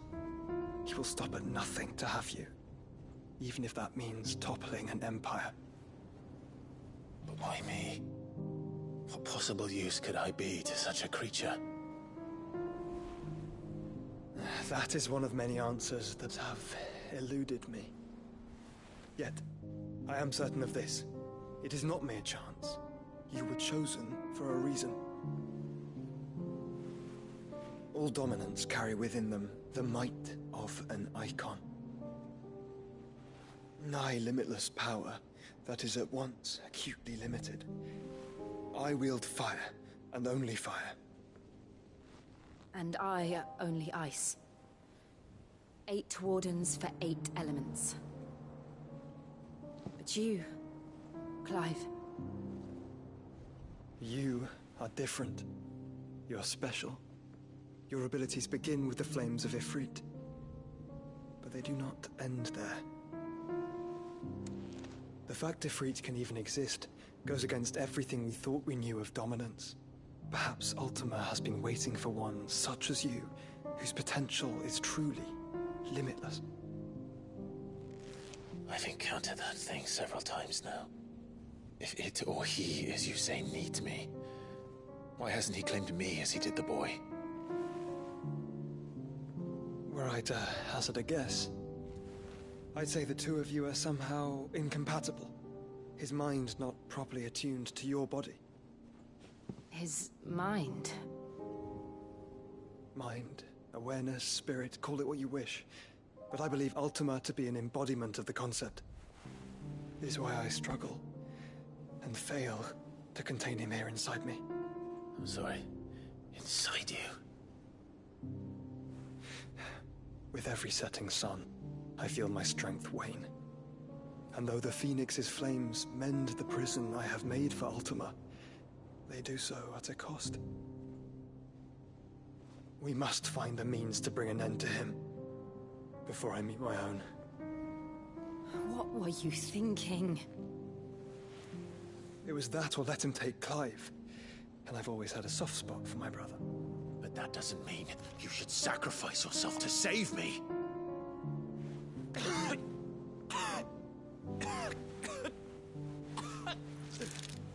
Joshua! Clive! It's Gav! There's an army of Akashic at the gates of Canver.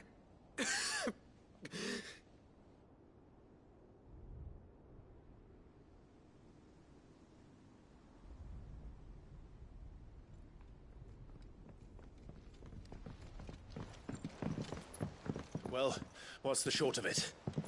It's all Tyre told you. The capital of the Free Cities is under siege by an army of monstrosities. The City Guard are doing their best to stem the tide, but numbers ain't on their side. What of Lord Byron and Mid? Were they able to escape? No, but they're all right for now. They're hiding with Gav at midship. We have to get them out of there. And we shall. Otto, prepare a Stolas. Tell Gav to stay exactly where he is. Understood. Vivian, what's the swiftest route to the Free Cities? That sounds like a question for the map. Look here.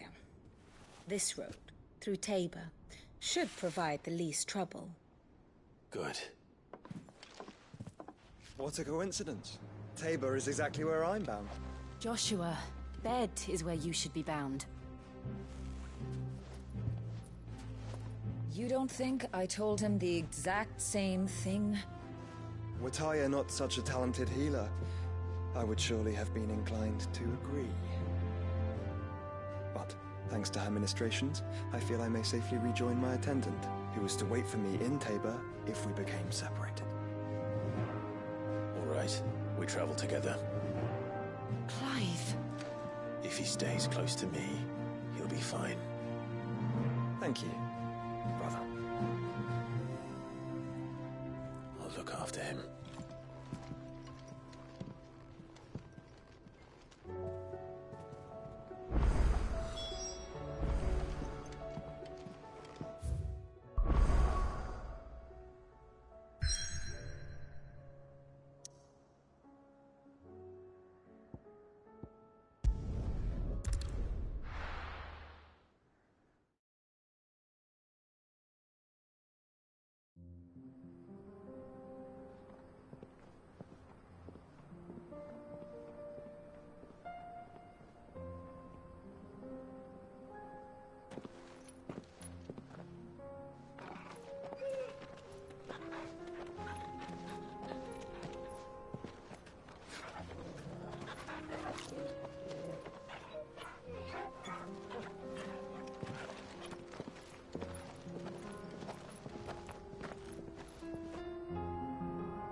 Seems the hideaway has lost its...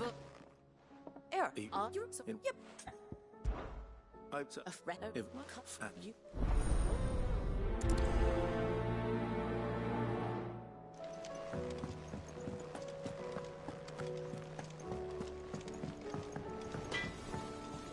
Trouble with your gear, or What do you want?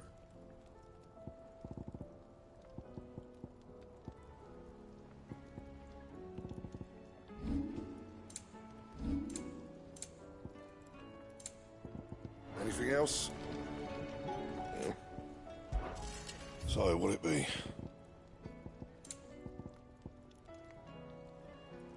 Don't waste my time. You ain't got the stuff.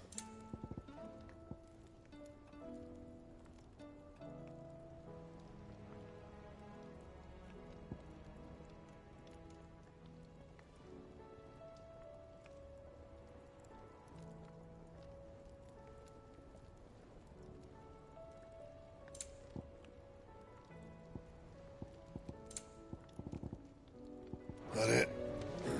Fine. What am I gonna... Is everything you see? Oh, I don't know, I think... It's all right.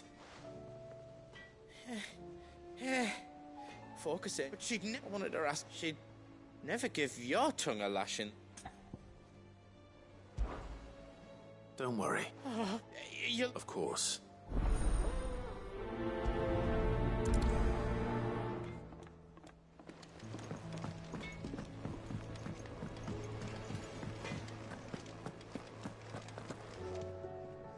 Lady Karen. Not nearly as... You're doing good trade, then? Carker, what exact... Not once in 5 long years do you pay my affairs half a care. But here you are today, raking me over the coals like a bloody popoto. Just asking. All right. Oh, are you? And who was it who knows me so well as to tell tales of my evil exploits? All I know is that someone in Dalamil has been spreading word to that effect. And what?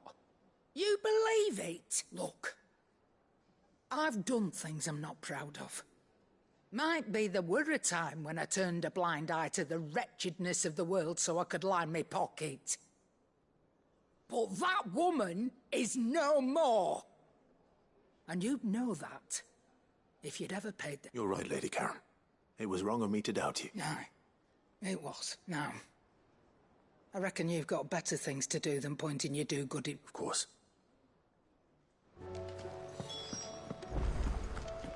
Seems the hideaway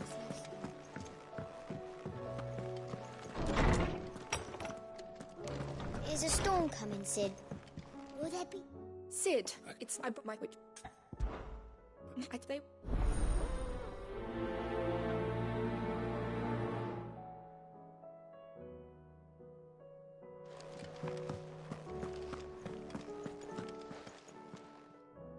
Lawsman Harpocrates. I've come to... Valicia, the young man did a wonderful job with the Chance's stew.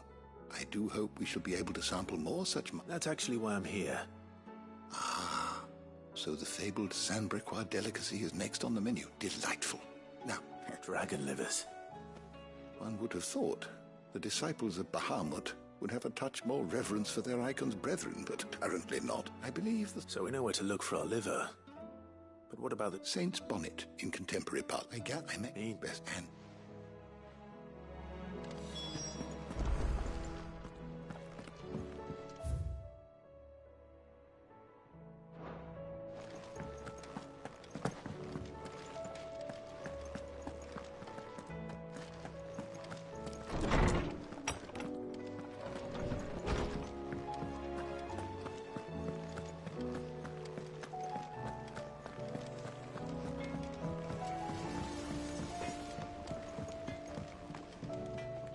I spoke that the rumors were unfounded, and that I was along with some other things. And while it sounds like she may have done things she regretted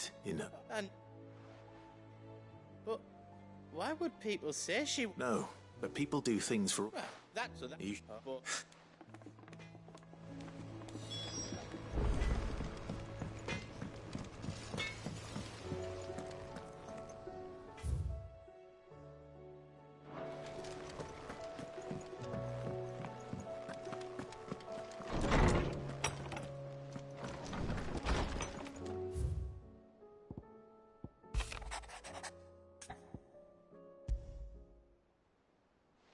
Rutherford. Where would he be a month?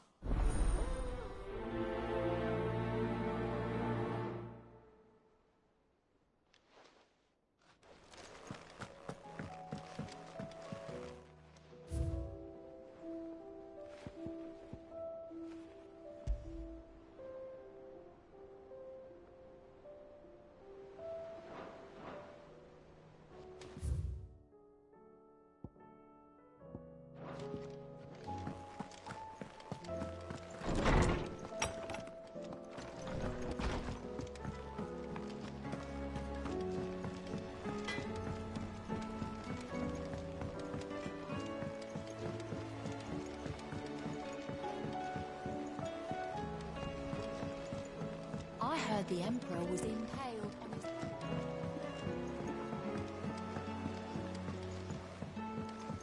We're all gonna die! You hear me? What do you reckon we should do? I say we should just tell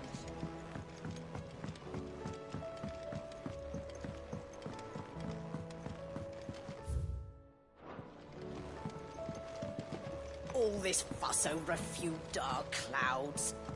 You'd think the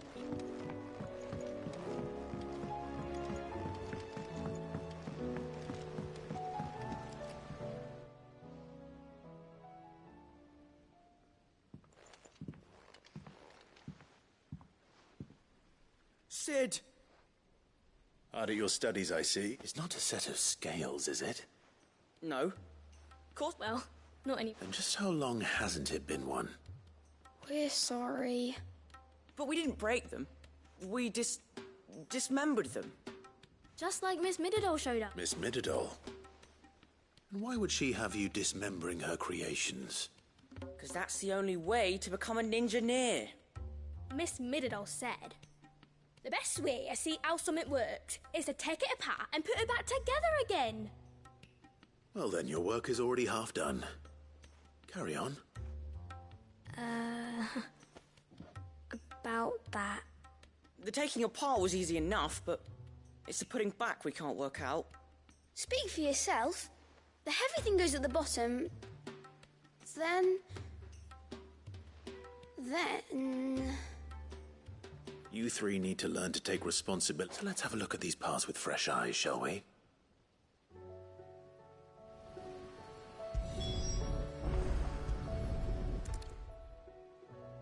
All right.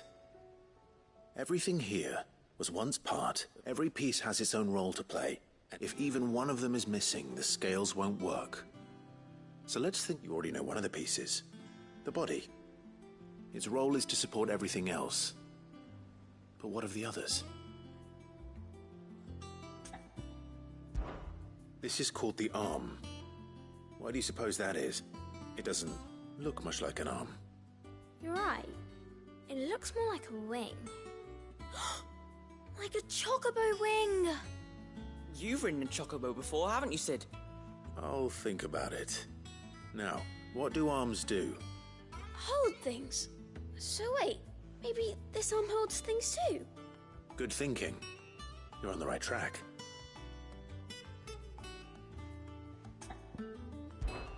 These round parts are called the pans. You all know what a pan is, don't you? I do. Molly uses them in the kitchens to fry bangers. But these aren't for frying bangers, you idiot. They're for weighing stuff. But what if I wanted to weigh Goots? I don't think he'd fit on that little thing. Probably not. What are the chains for? Holding the pans up? Well spotted. Which means something must hold the chains up in turn.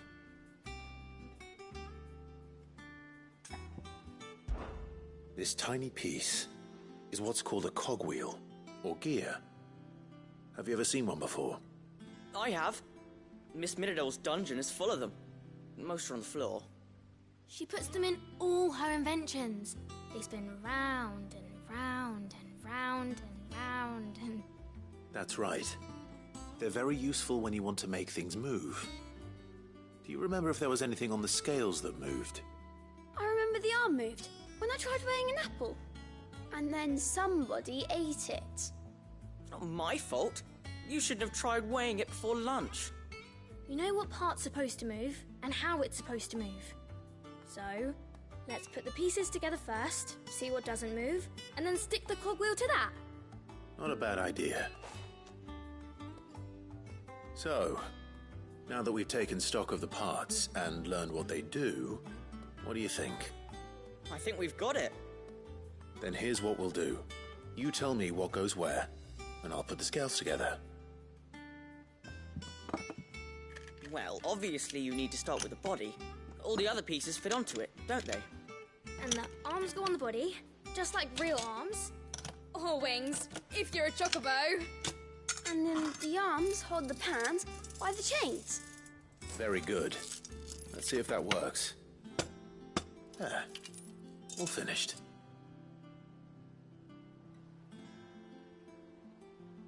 Yes! We did it! Well, with Sid's help. Oh, I just put the pieces together. It was you three engineers who showed me how. That's right. We're Miss Midadol's heirs. Her hairs? Yeah, heirs for the future. She's showing us her secrets now, so we can help out the hideaway when we're older. What do you think, Sid? Are we almost ready? With a little more help from Miss Midadol and Miss Shirley, I'd say it won't be long at all. You hear that? It won't be long. Until then, though, do try to be honest with Miss Shirley.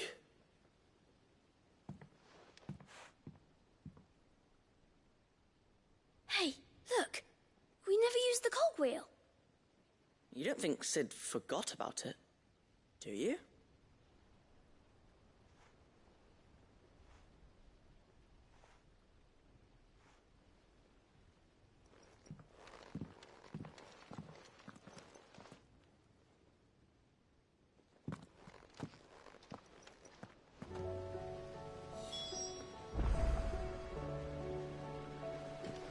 Didn't happen to forget anything, did you, Sid?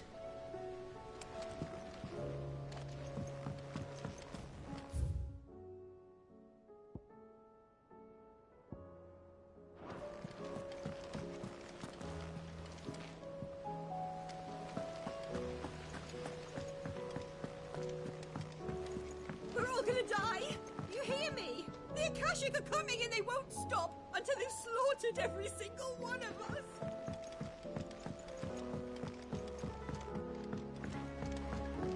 I heard the Emperor was impaled.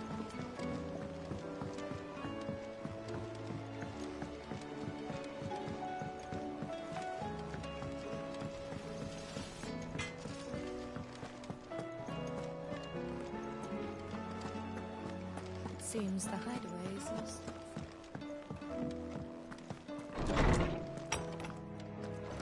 Is a storm coming, Sid? Will there be...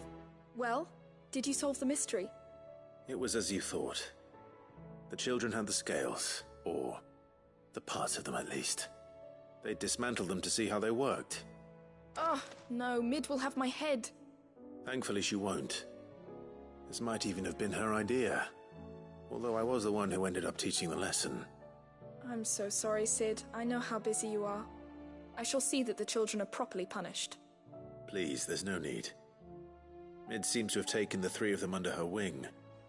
She's even calling them her heirs. She'd have them follow in her footsteps. And her father's. I see. Sid, do you know why Mid has been spending so much time at the hideaway of late? She told me it was because her studies have been interrupted by events in Canva. Is that not true? No, it isn't.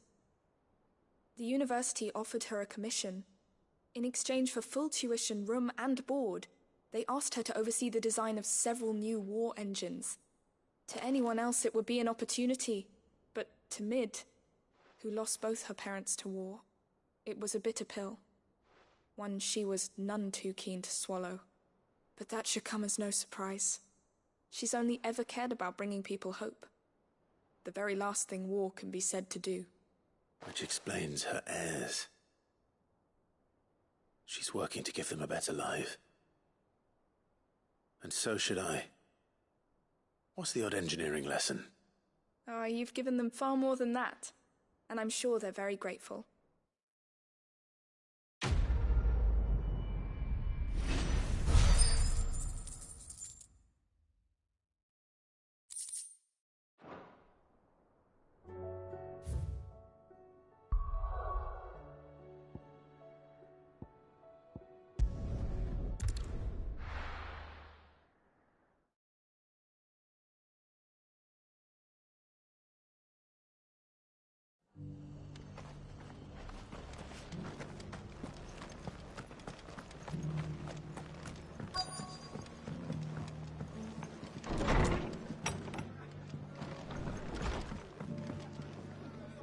Clive.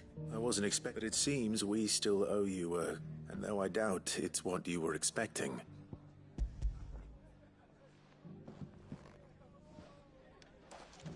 A star, Ruby? I can't accept this.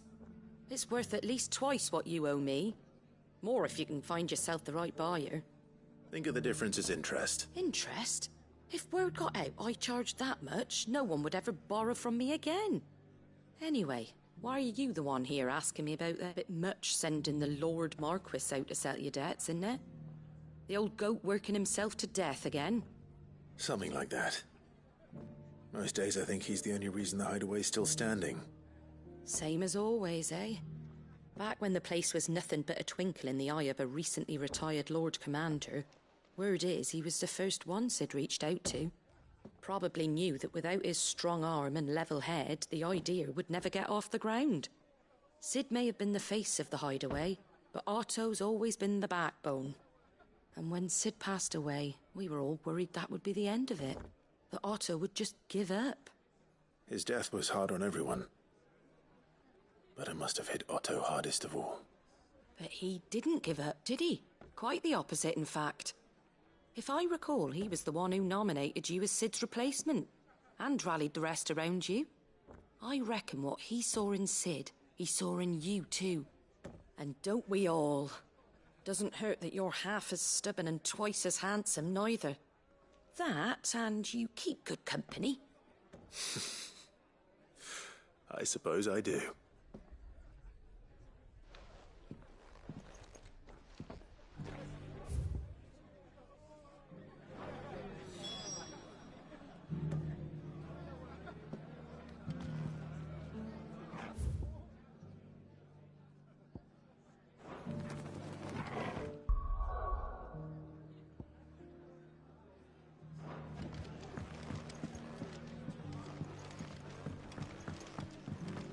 My lord, Marquis. The subsequent.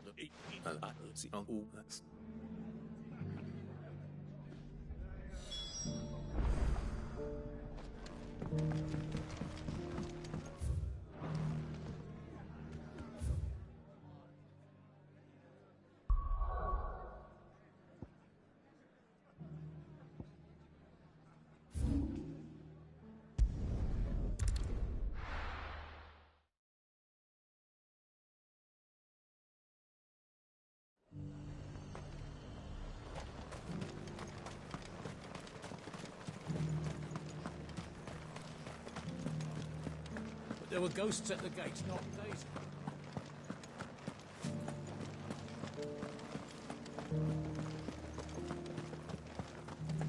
Those things I said before.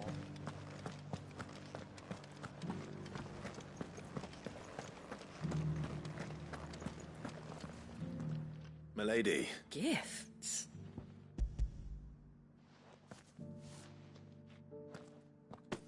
Oh my. Clive, you really have outdone yourself. Otto asked me to give it to settle the hideaway's debt with the... and to compensate you for the time it took us to do so. Oh, I thought you might finally be warming to me. Tell Otto he can keep his baubles. I tried to tell him as much the first time around. The man owes me nothing, nor does the hideaway.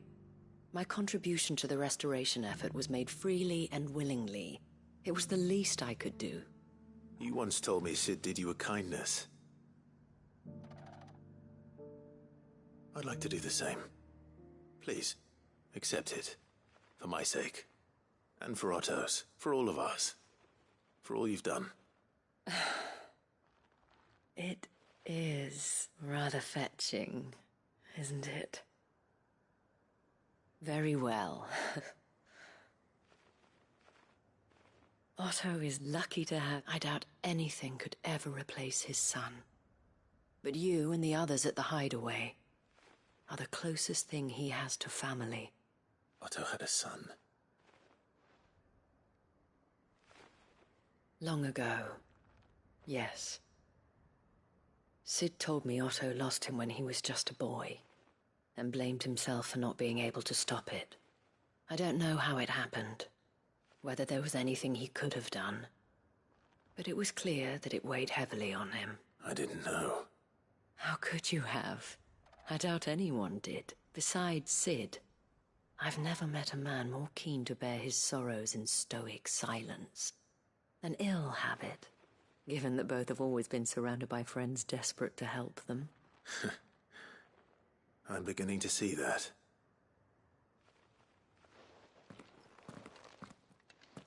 Gob will want to know the stones were delivered, if he's still with us.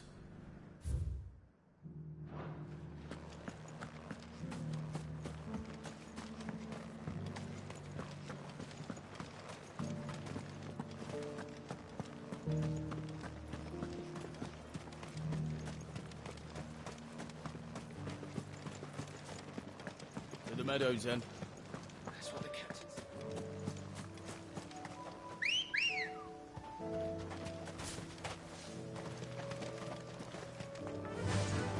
Fly, Ambrosia!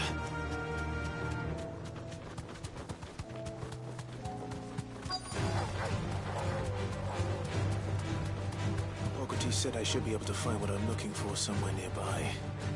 Bright blue dragons and bright yellow flowers. Should be easy enough to spot. This must be our wyvern. Right. Let's get this over with.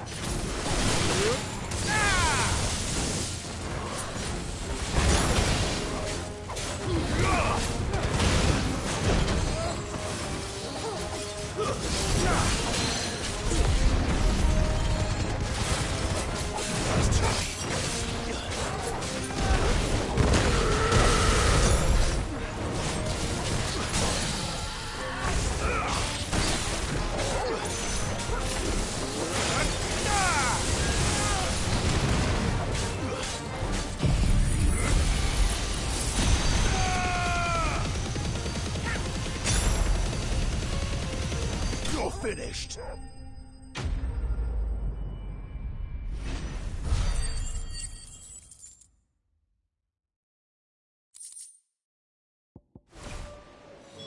That's the wyvern's liver.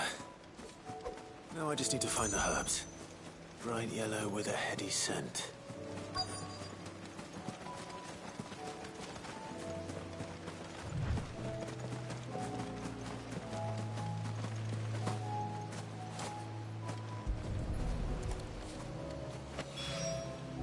I think that's everything Molly needs to resurrect her recipe.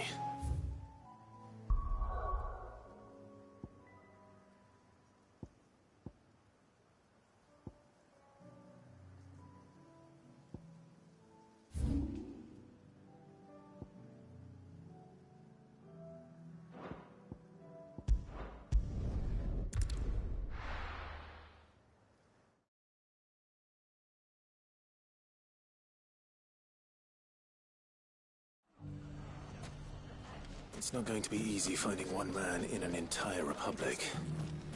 Let's hope someone here's seen something. It shouldn't be too hard to find goods. The gentleman of the town guard.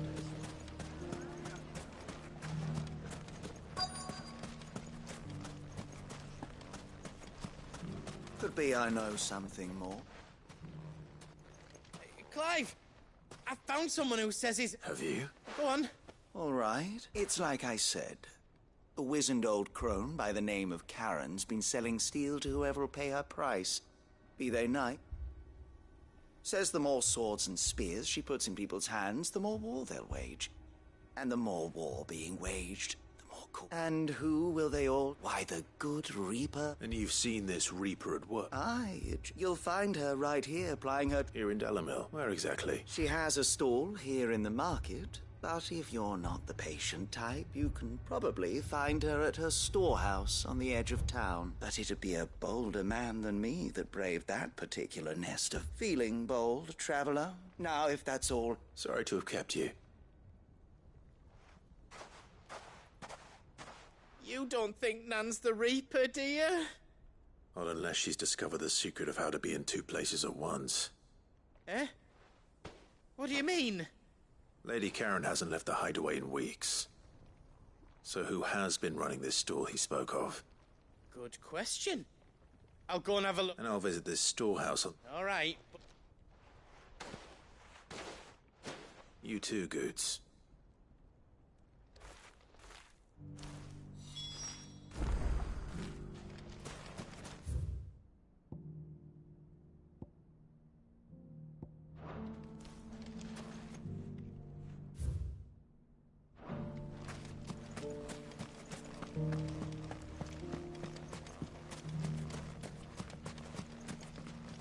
Anything I can interest you in?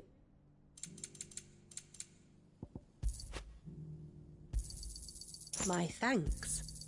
An excellent choice. My thanks. Go with Gilbert.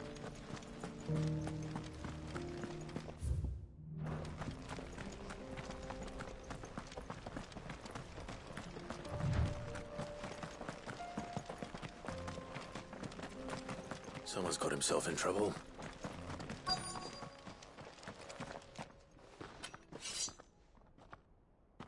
I don't see your master here, so you can start by giving us all the coppers in your purse.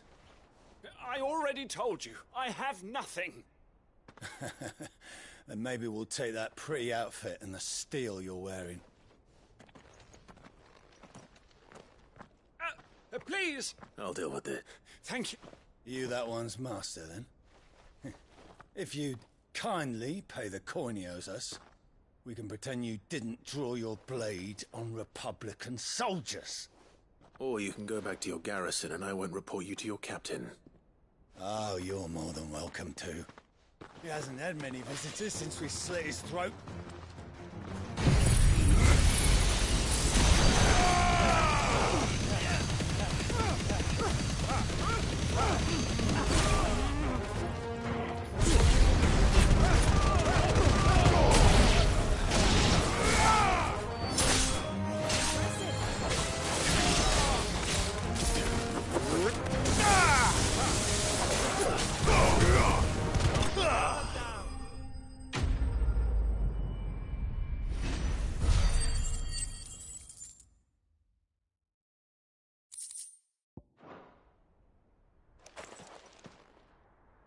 I'd expect as much from Hugo's faithful, but these were men of the fist. Much has changed in the Republican Army since they lost their rock. You've seen this kind of thing before, then? Many times. I was sent here to observe the situation. You're one of Rutherford's men. He sent me to look for you. Well, then you have my thanks. I fancy I could defend myself against one, perhaps two, but a whole regiment... I arrived in Dalimil several days ago, but when I called upon the captain of the local garrison to make his men confiscated my effects and... The captain is no more. And his men make the rules now. Fortunately, I was able to bribe my way free. Only to be stopped again by those soldiers you so kindly dispatched. What of the Fist's Central Command? Surely they wouldn't allow such lawlessness amongst their ranks. I would imagine they are unaware of it.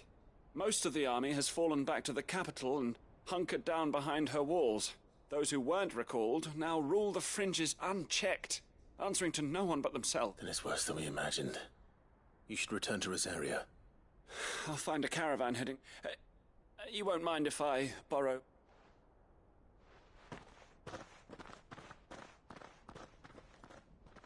Not at all, no. If he was bound for Oriflamme...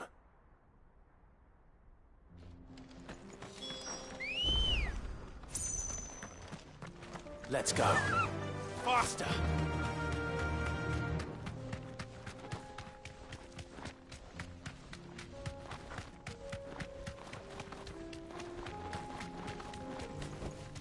No need to ride from here.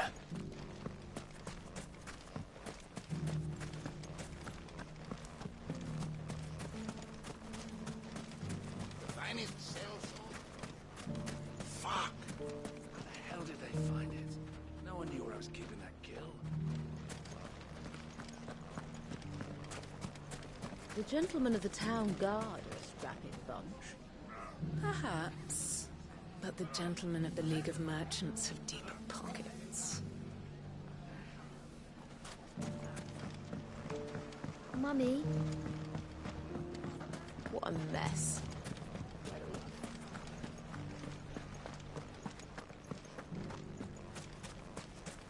You fought very bravely.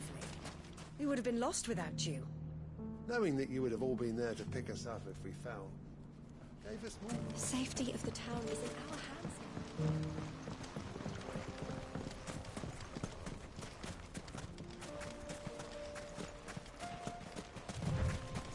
Time to brave the Viper's Nest.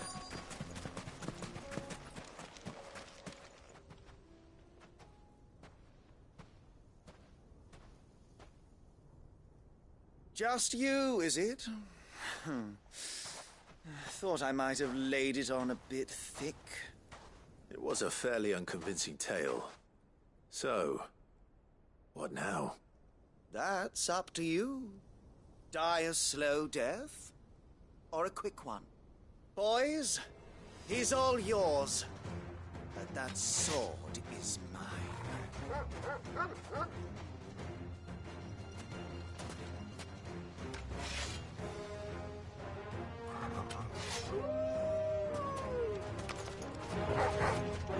Leave now and we can pretend this didn't happen.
Go on.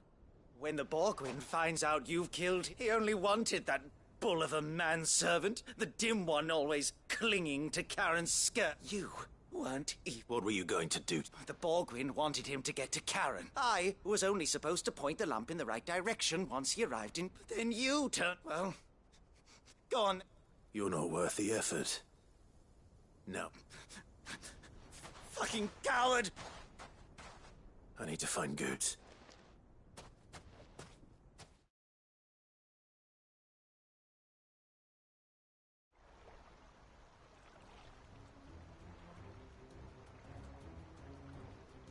Get your filthy paws off me, you naughty-pated lout!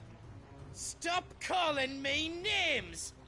And stop spreading them horrible lies about Nan! Well, that will be easy enough. For they are not lies. Every last word is true. And she must pay for her crimes in blood. Blood? Goose, are you all right? He's gonna kill Nan! He said she had to pay in blood! After what she did, it is only right. She ruined my life and the lives of countless others. That loathsome harpy's very existence is a crime, and I will not allow it to continue. Goots, was it? I have no quarrel with you. Only with your employer. Run along now. You need not pay for her sins. No. No? I don't care what she did. I won't let you hurt Nan. Promise me you won't hurt her, or I'll kill you myself! Goots, no. Enough, all of you!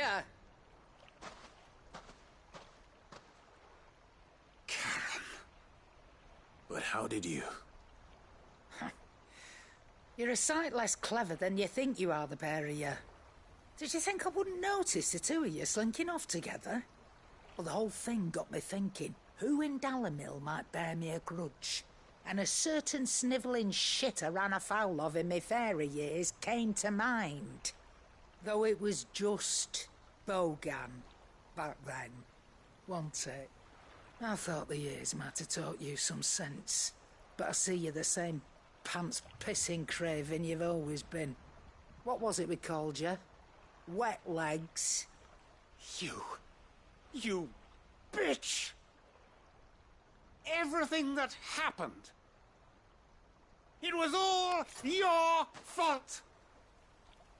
And now you'll finally pay for what you did to me!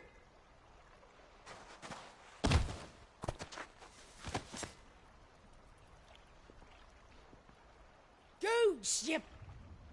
If you want a piece of Nan, you'll have to go through me. Fuck!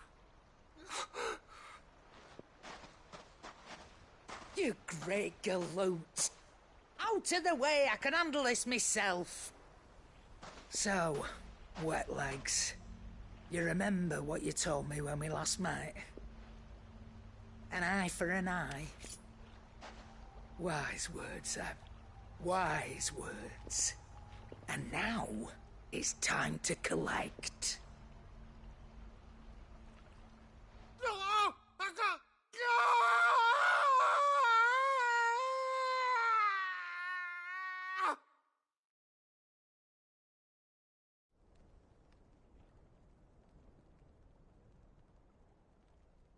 Sorry to keep you waiting.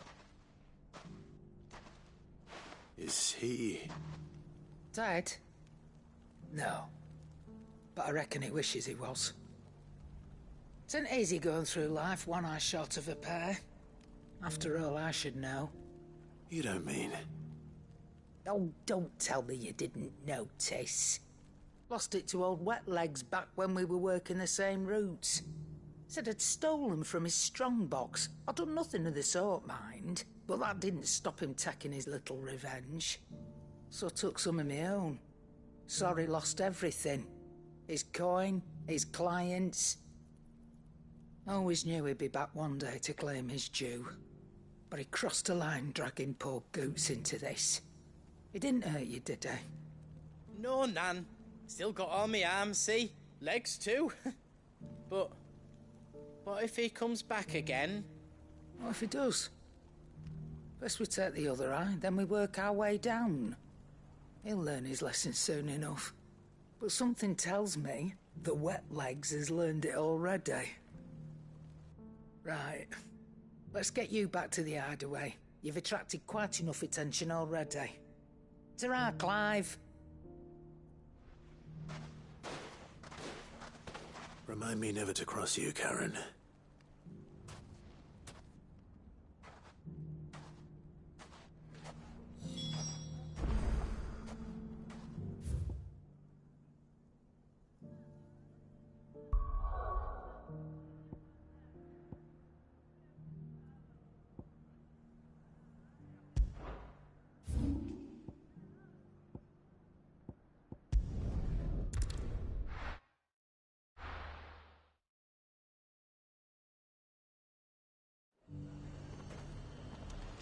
There's a lot of road between here and the capital.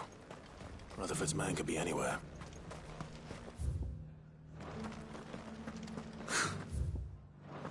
Let of us believe.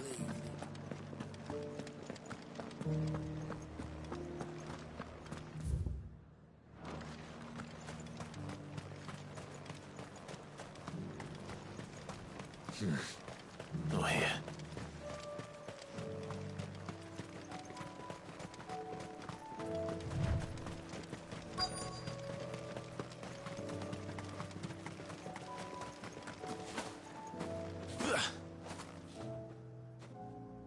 What happened here? If you're with the... They've already relieved me of my belongings. I'm not. And then you found him. I am Alistair Rockford, attendant to the Lady Ariane of House... Of the 7 high houses of Rosaria. It's been a long time since last I saw my great-aunt. Is she well? My Lord Marquis? Yes. Yes, she is.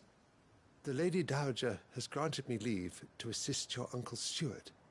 I was on my way back from the old capital. Bandits. They looked more like field hands, but It didn't matter in the end. I did what I could to help the victims, but all it earned... Which way did they go? South. All right. Founder knows I've met enough of their kind. You head back to Northreach. Visit the Vale. Tell them I sent you. Thank you.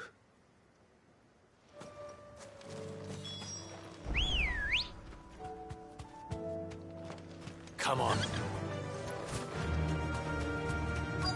They just couldn't resist, could they?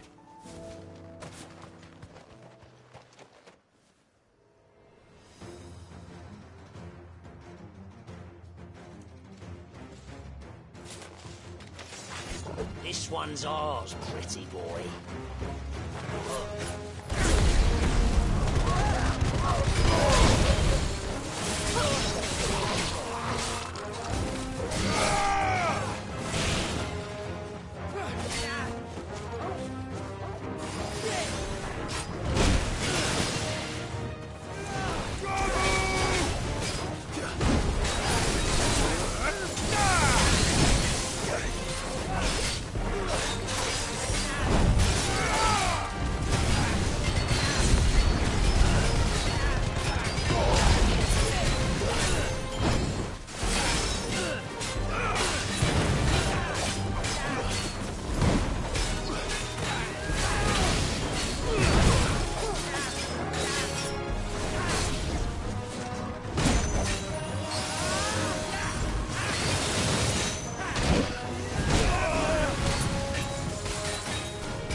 Make for the town while you can. You don't need to tell me twice.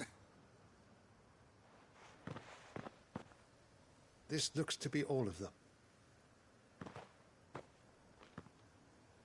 I thought I told you. And stand by, as ill might befall the heir to the ducal throne. It's just Clive.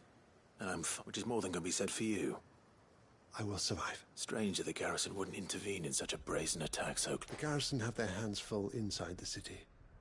Some days they don't even send out patrols. There are few hands left to work the field. The market stalls are nearly bare.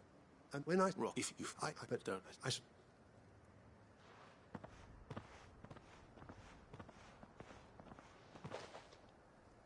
should go and tell Ruther.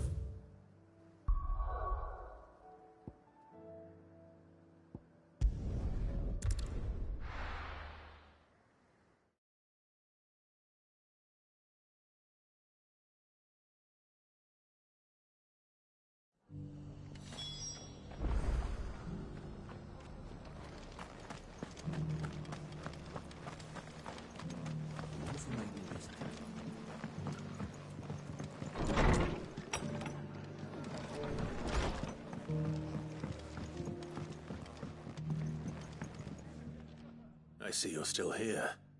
The rest...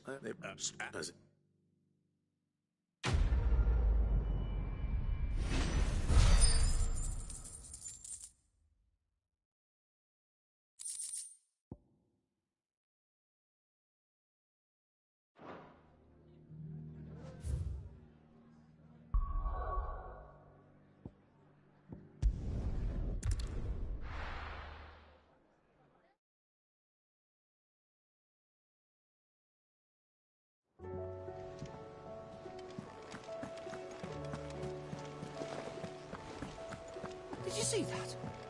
Tell me you saw that.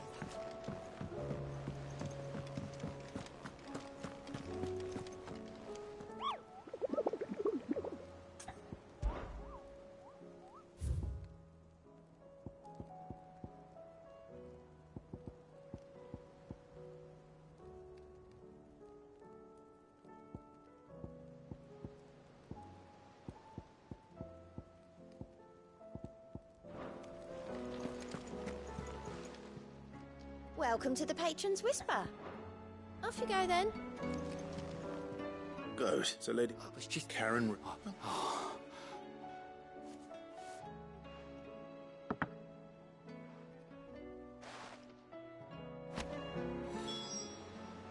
How are you doing?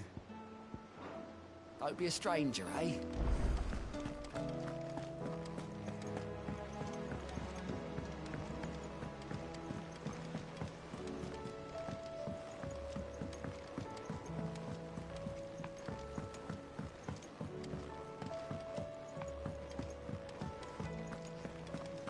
Seems the hideaway's lost it.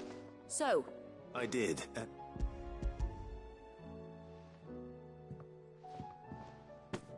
And what precisely will I be... Blueback wyvern liver.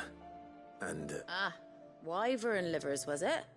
Well, at least it weren't actual worms, Now then, you stay right where... Let's out these grand old chefs of yore.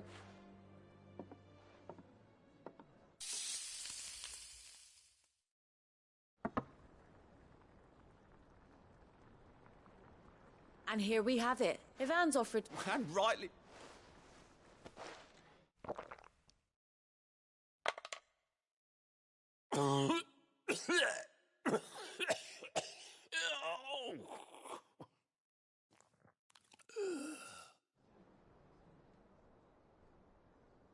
So...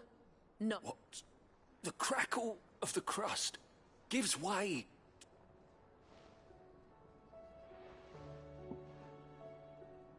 It is a tour de force. A force of nature, even. I think he likes it. Well, I can't quite tell with all that nonsense he's talking. But I reckon you might be right. It was decent then. Decent? Sid, might I suggest that you command a party of your finest men and women to procure a dozen... I'll give it some thought.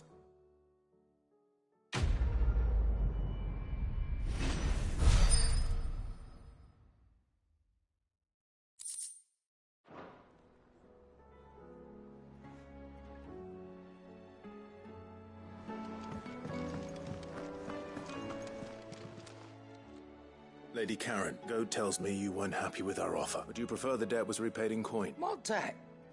I don't recall lending any of you lot me. I may have tossed a talent or two in the Hideaway's coffers, but those were donations. And you can hardly call it charity if you go asking for it back. Of course not. But one good turn. Surely you wouldn't shun the gratitude of a pauper who happened to have become a prince. Oh, so you're fine. But I'm selling it and taking what I'm owed, then you're getting the rest whether you like it or not.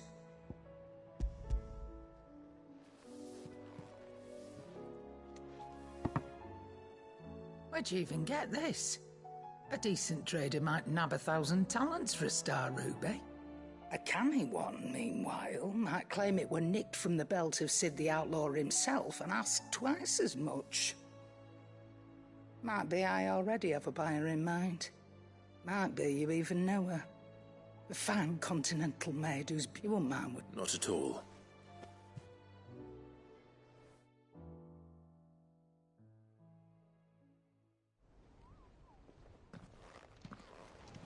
I hear you ended up delivering all 3 stones. Thanks to this lump. I sometimes wonder what I pay you for. Speaking of which, I still haven't been paid last month's wages. Oh, so you remember what's owed to you then? Get your ass behind that disc of yours and don't get up before those ledgers are square. Right away.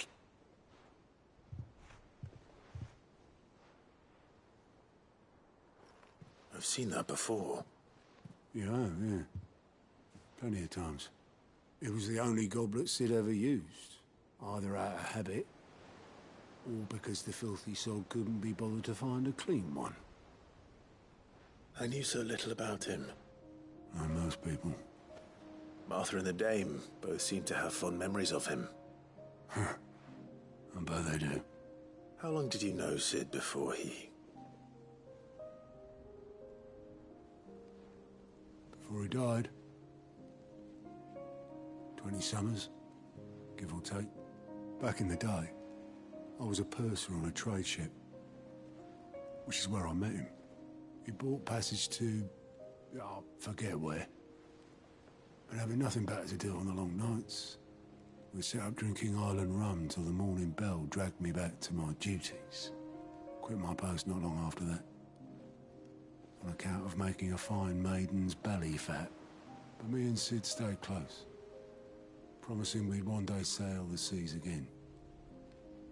That was before fate stepped in and said she was having none of it. The magic woke inside my son soon after his first name day, and there was no hiding his knack. Couldn't you and your family have?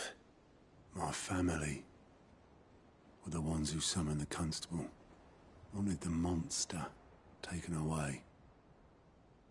I couldn't turn my back on him, forget what I felt, and I couldn't for the life of me understand how they could.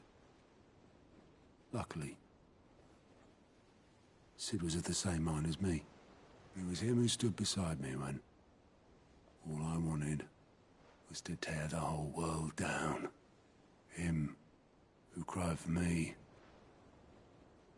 when I had no tears left of my own. Him who swore he'd do everything he could to stop it from happening again. And he was true to his word, too. Left the Royal Army once and for all. His ranks, his ribbons, gone. Just like that. Threw away everything he had. All to right a wrong that no one else had the courage to face. I knew then I'd follow that man to the ends of the earth.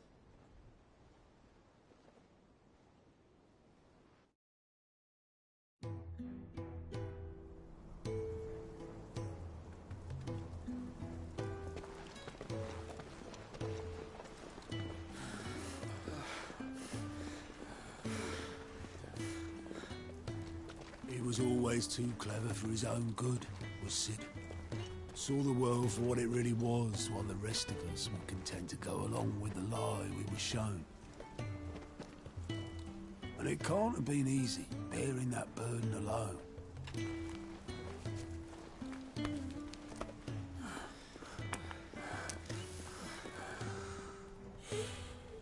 But he didn't let it stop him.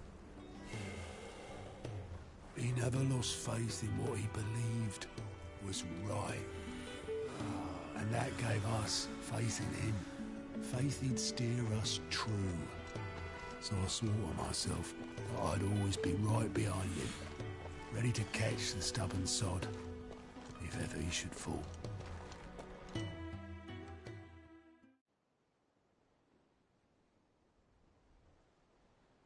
But I couldn't even do that.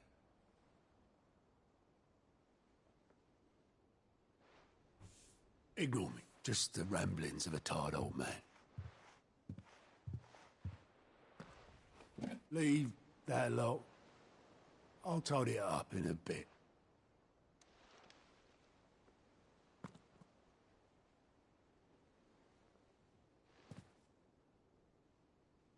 This is Sid's handwriting.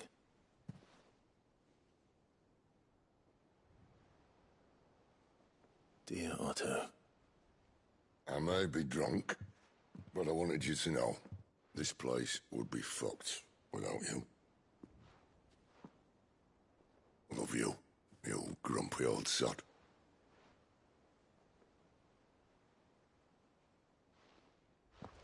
This note. Hmm? What about it? Sid was right. Without you, we'd all be lost.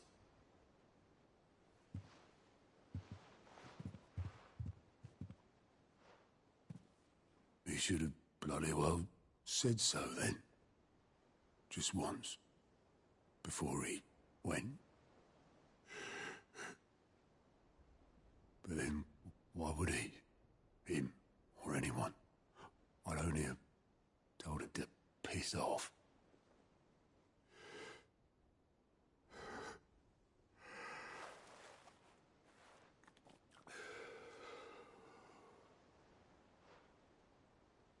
You're wrong, though. Both of you. It was never just me keeping the hideaway afloat. It was all of us. I just shoved people in the right direction, and I barely seem to be able to do that anymore.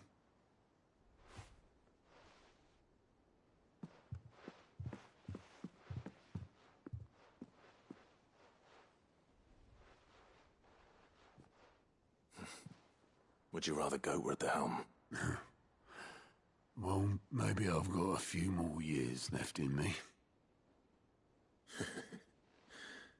I'm going to hold you to that, Otto. Before you go, Sid would have wanted you to have this. But that's... This'll do me just fine.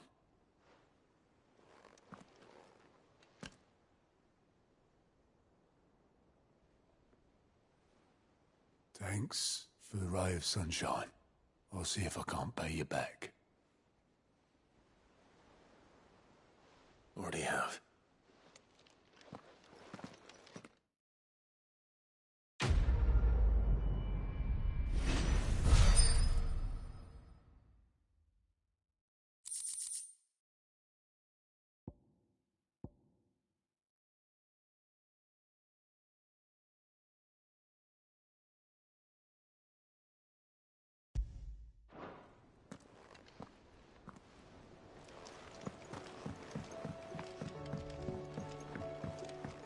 Did you see that?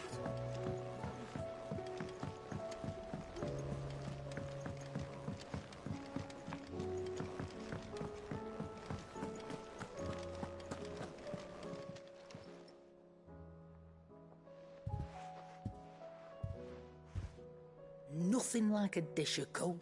I didn't mean. I just thought I had to protect you. Aye, well, someone had to. Your parents certainly didn't give a whit for your well-being. Reckon the both of us would be worse off if I'd not taken you on. You've always been me right eye, Goots. And I'd have you stay that way. So don't you dare go looking for trouble again. Well, I will. If you ever need help, I'll... Why, you big low... Fine. Play... Thanks, There's nothing he wouldn't do for you. That's as maybe. But if he's ever to make his own way in life, he'll need to start looking out for himself as well. Till then, he'll need people to watch his back, just like you did in Dalamil. Don't think I didn't appreciate that. Of course. His family. Stop it. You make me one good eye, mister. I don't go thinking that'll do you any favours. A potion today'll cost you the same as it did yesterday.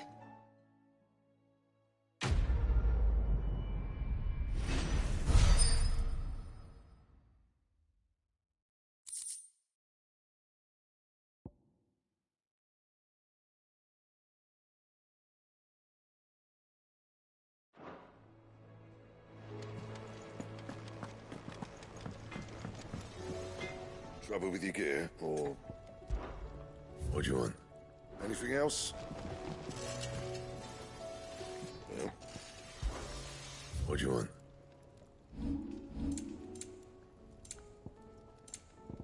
Anything else?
We can use the ruins to cross the ravine.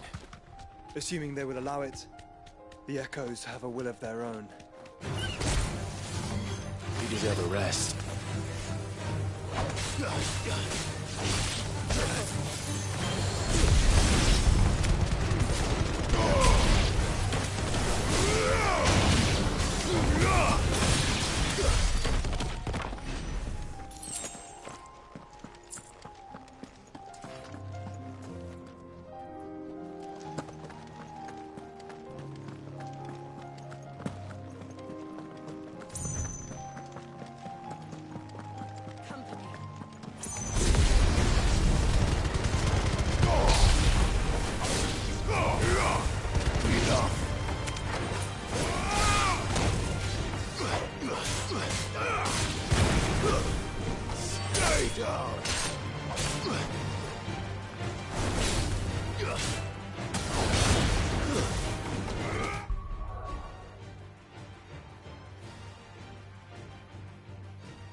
Tell us about Yote, Joshua.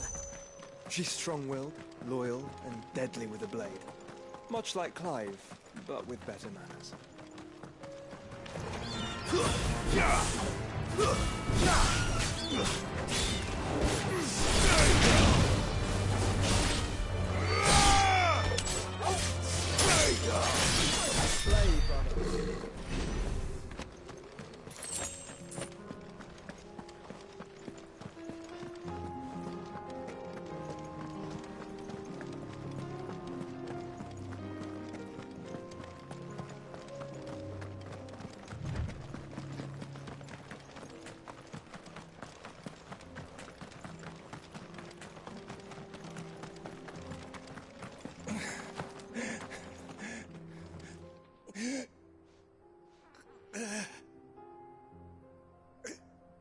You're injured.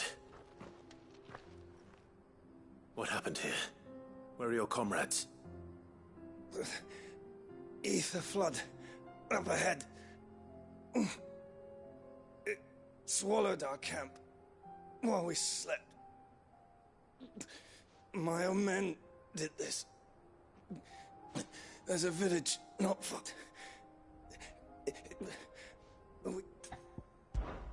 I'll go.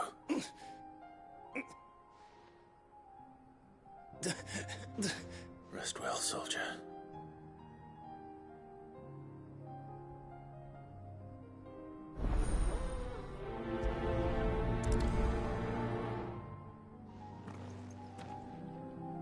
You said the encampment was close.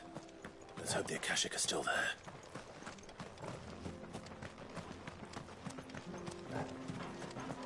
Another ether flood. They're everywhere now. We can't go around it. Then we'll just have to be careful. Good. I got here in time.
Someone there! Please, I can't move my leg! That doesn't sound like an Akashic.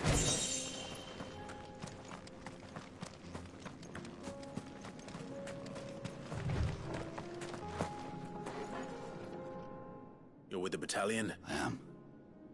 Taken care of. One of your... Another survivor. His wound...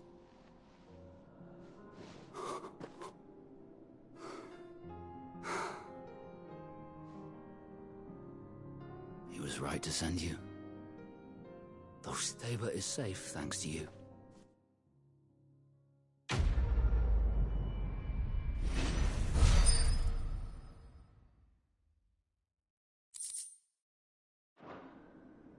You seem familiar. You must have me. Wait. Son of a whore. I was there! In Kosnis when you killed my brothers. My war with Hugo Kupka is over. And what of my ill will?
Fine. If you insist. For Tyson!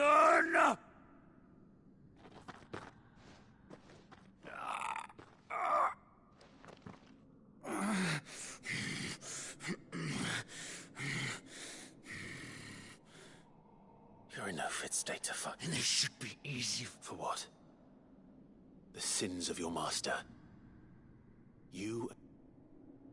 No. Lord Kupka told us of your crime. And... I am nothing like you. But if you're not gonna kill me, just know that I will find.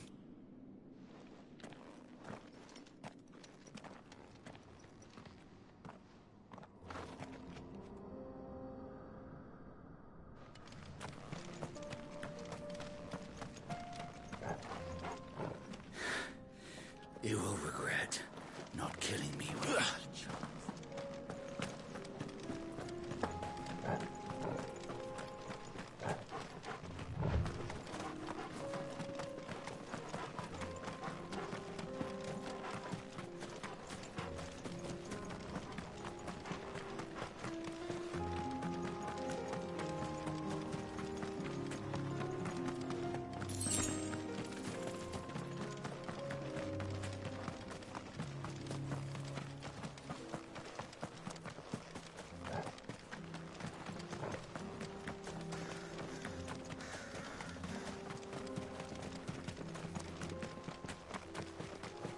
We're nearly there. Have you been to Tabor before? There are a few places I haven't. Welcome, travelers. We don't get many visitors here in Tabor. Where now, Joshua? There is a residence just inside the city gates. She awaits us within.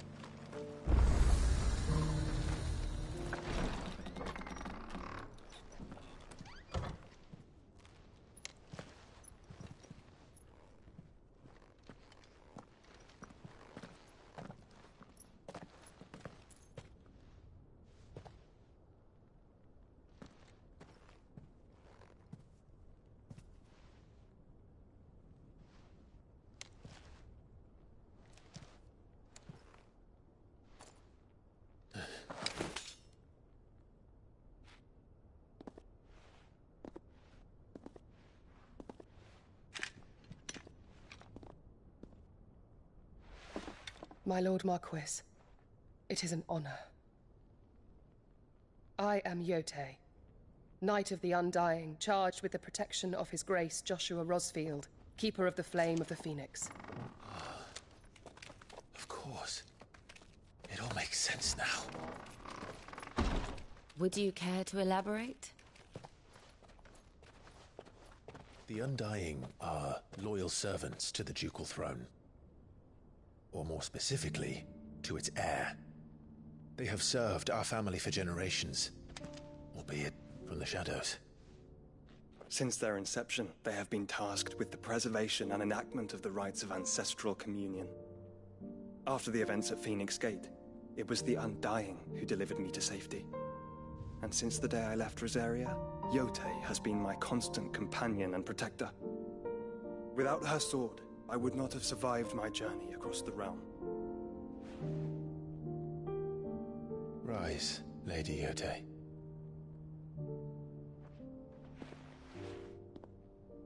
You saved my brother. I owe you a debt I can never repay. I but did my duty. Come now. Tell us what you've discovered. Your Grace. It is as you feared. The vessel we spied off the coast of the Crystalline Dominion on the night of her fall. It was the Einherjar. Beyond any doubt. The Black Galleon. Joshua, the Einherjar is the Royalists' flagship. What business would they have in the Dominion? Upon learning of Waloed's involvement in recent events at Drake's Fang, I sensed the malign influence of Ultima, and bid Yote and the Undying look into the matter. We have reason to believe that the Black Galleon weighed anchor shortly after the fighting began, and set a course due south. For Canva. Then it is Waloed knights who besiege the cities. What is left of them, yes. And the Black Galleon sails at but one man's behest. Barnabas Tharm.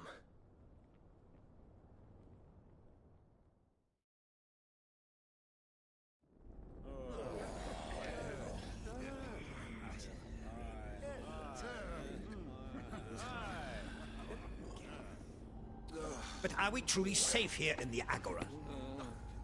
The city guard have been paid, if that's what you're implying. All the more reason for them to run. Well, you are free to leave, Lord Minister. Markets abandoned, warehouses aflame, blackened hulls choking every port in the capital. Canva is ruined. The realm teeters on the brink of chaos, and all you can think about is commerce! Forgive us. We were not aware Dhalmekia now subsisted on charity. How dare you?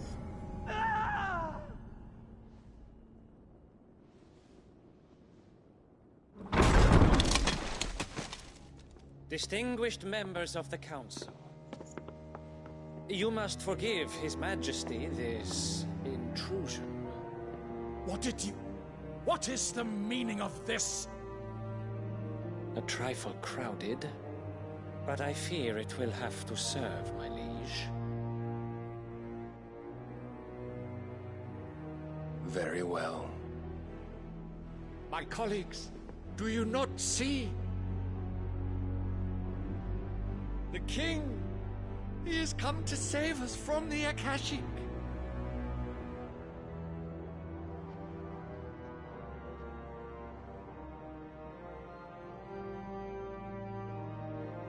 He is a gift from the heavens, divine intervention, our very salvation. And of course, if it is compensation he requires, we would be most willing to negotiate a fair price for services rendered. Fools. Your ignorance unbecomes you.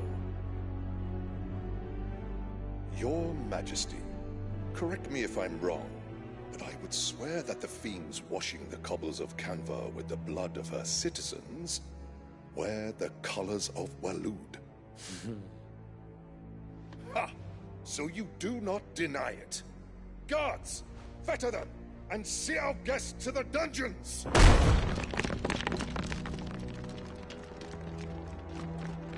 Enough.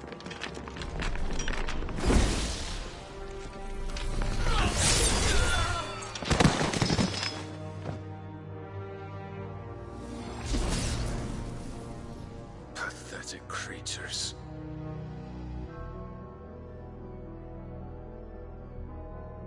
That you should imagine yourselves worthy of salvation.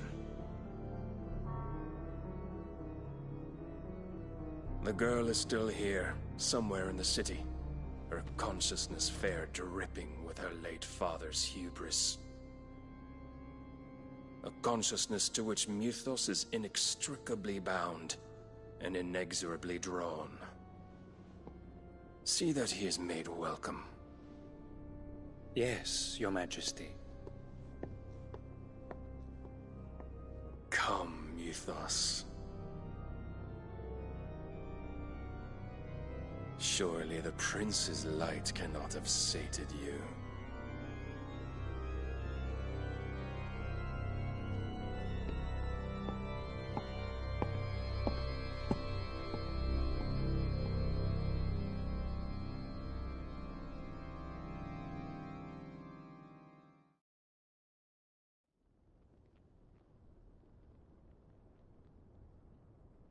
So then, how long has Waloed been under Ultima's control?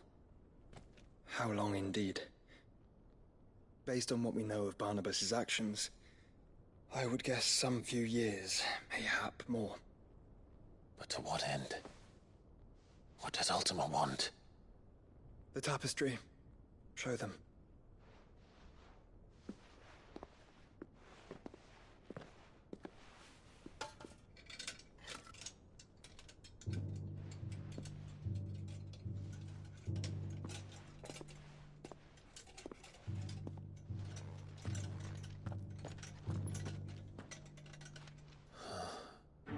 By the flames.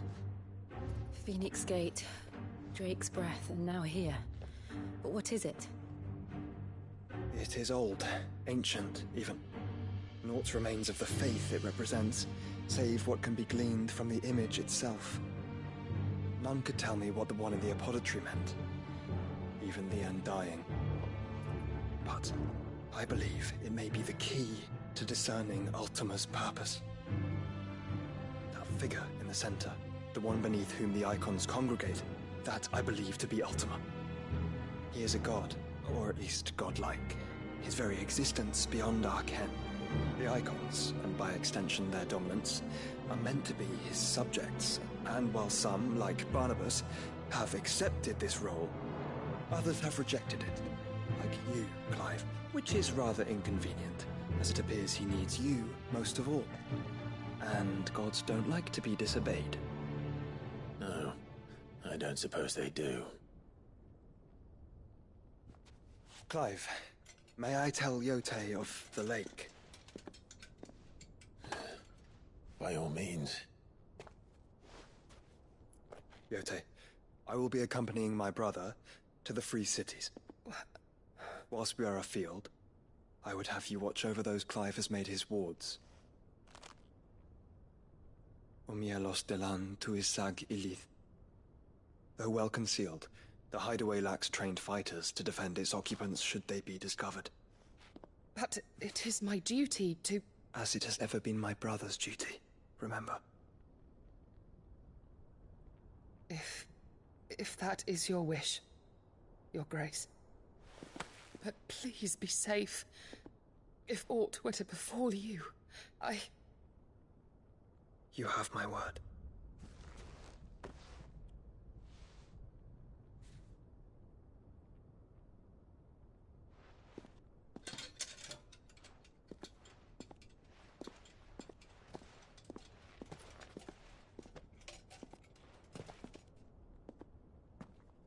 Farewell, my lord, my lady.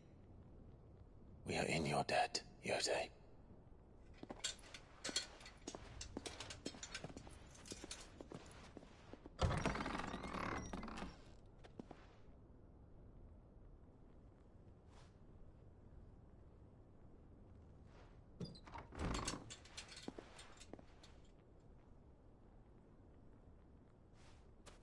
Let's find our friends.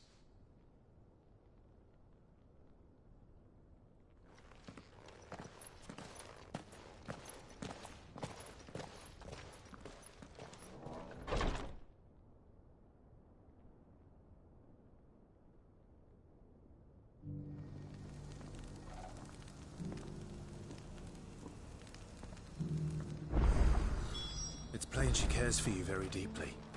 And I her, which is why I had to let her go. Who among you is bold enough to heed her call? Is that blade for hire, perchance? Because I have a mind to make a... Figuratively, I have. Well, a passing caravan carried with it a rumor dread Evis are aggressive beasts. A hiding event, dread... All right. I eagerly await you.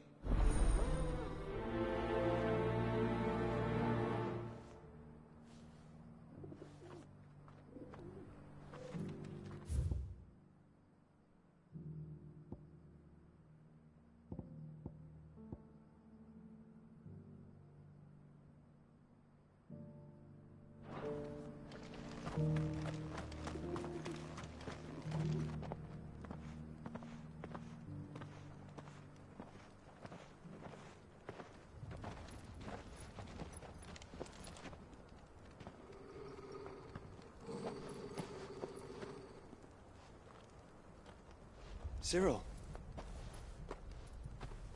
How fares the search? Well, Your Grace, my report shall be with you ere long. Ah, yes.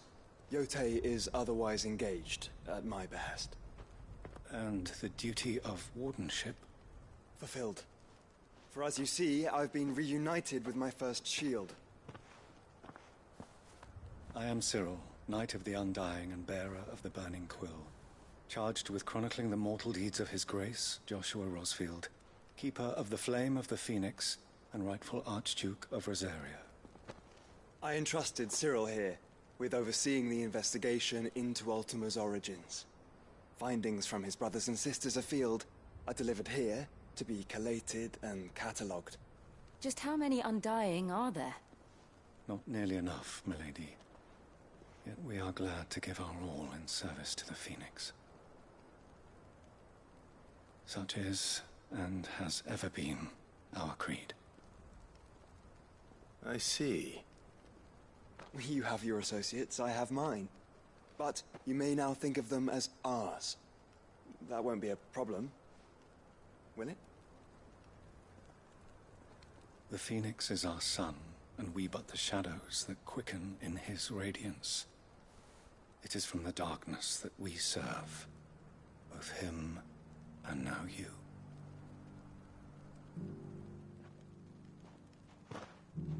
Pray accept this token.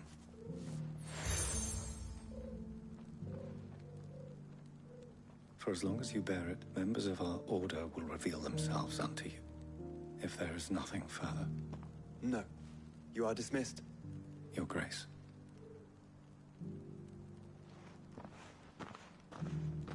To Canva, then. We'll talk about this later.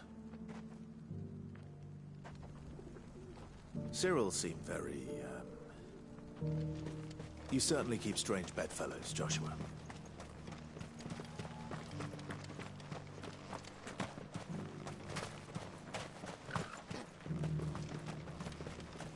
The Freeze? Cities under sea?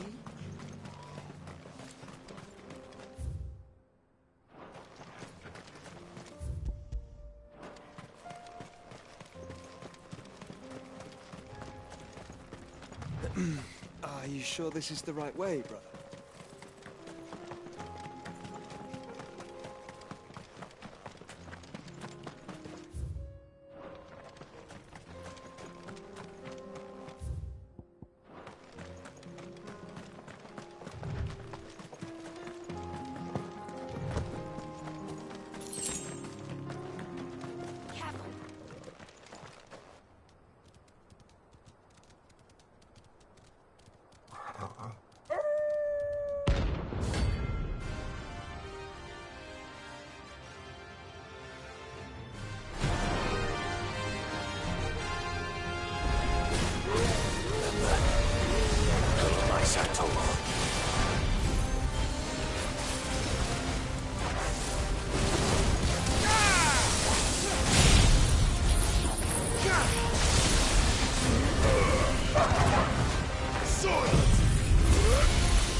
Shouldn't have messed with the leader of the pack, eh, boy?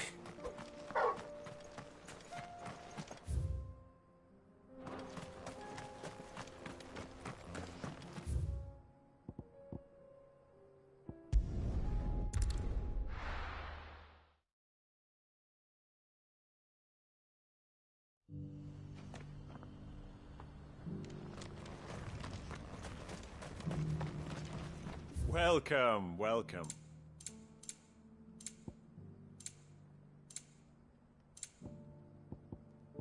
Go safely.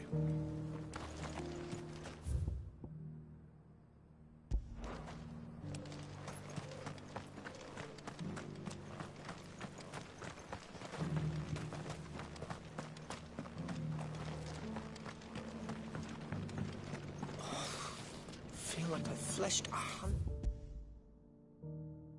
skins today.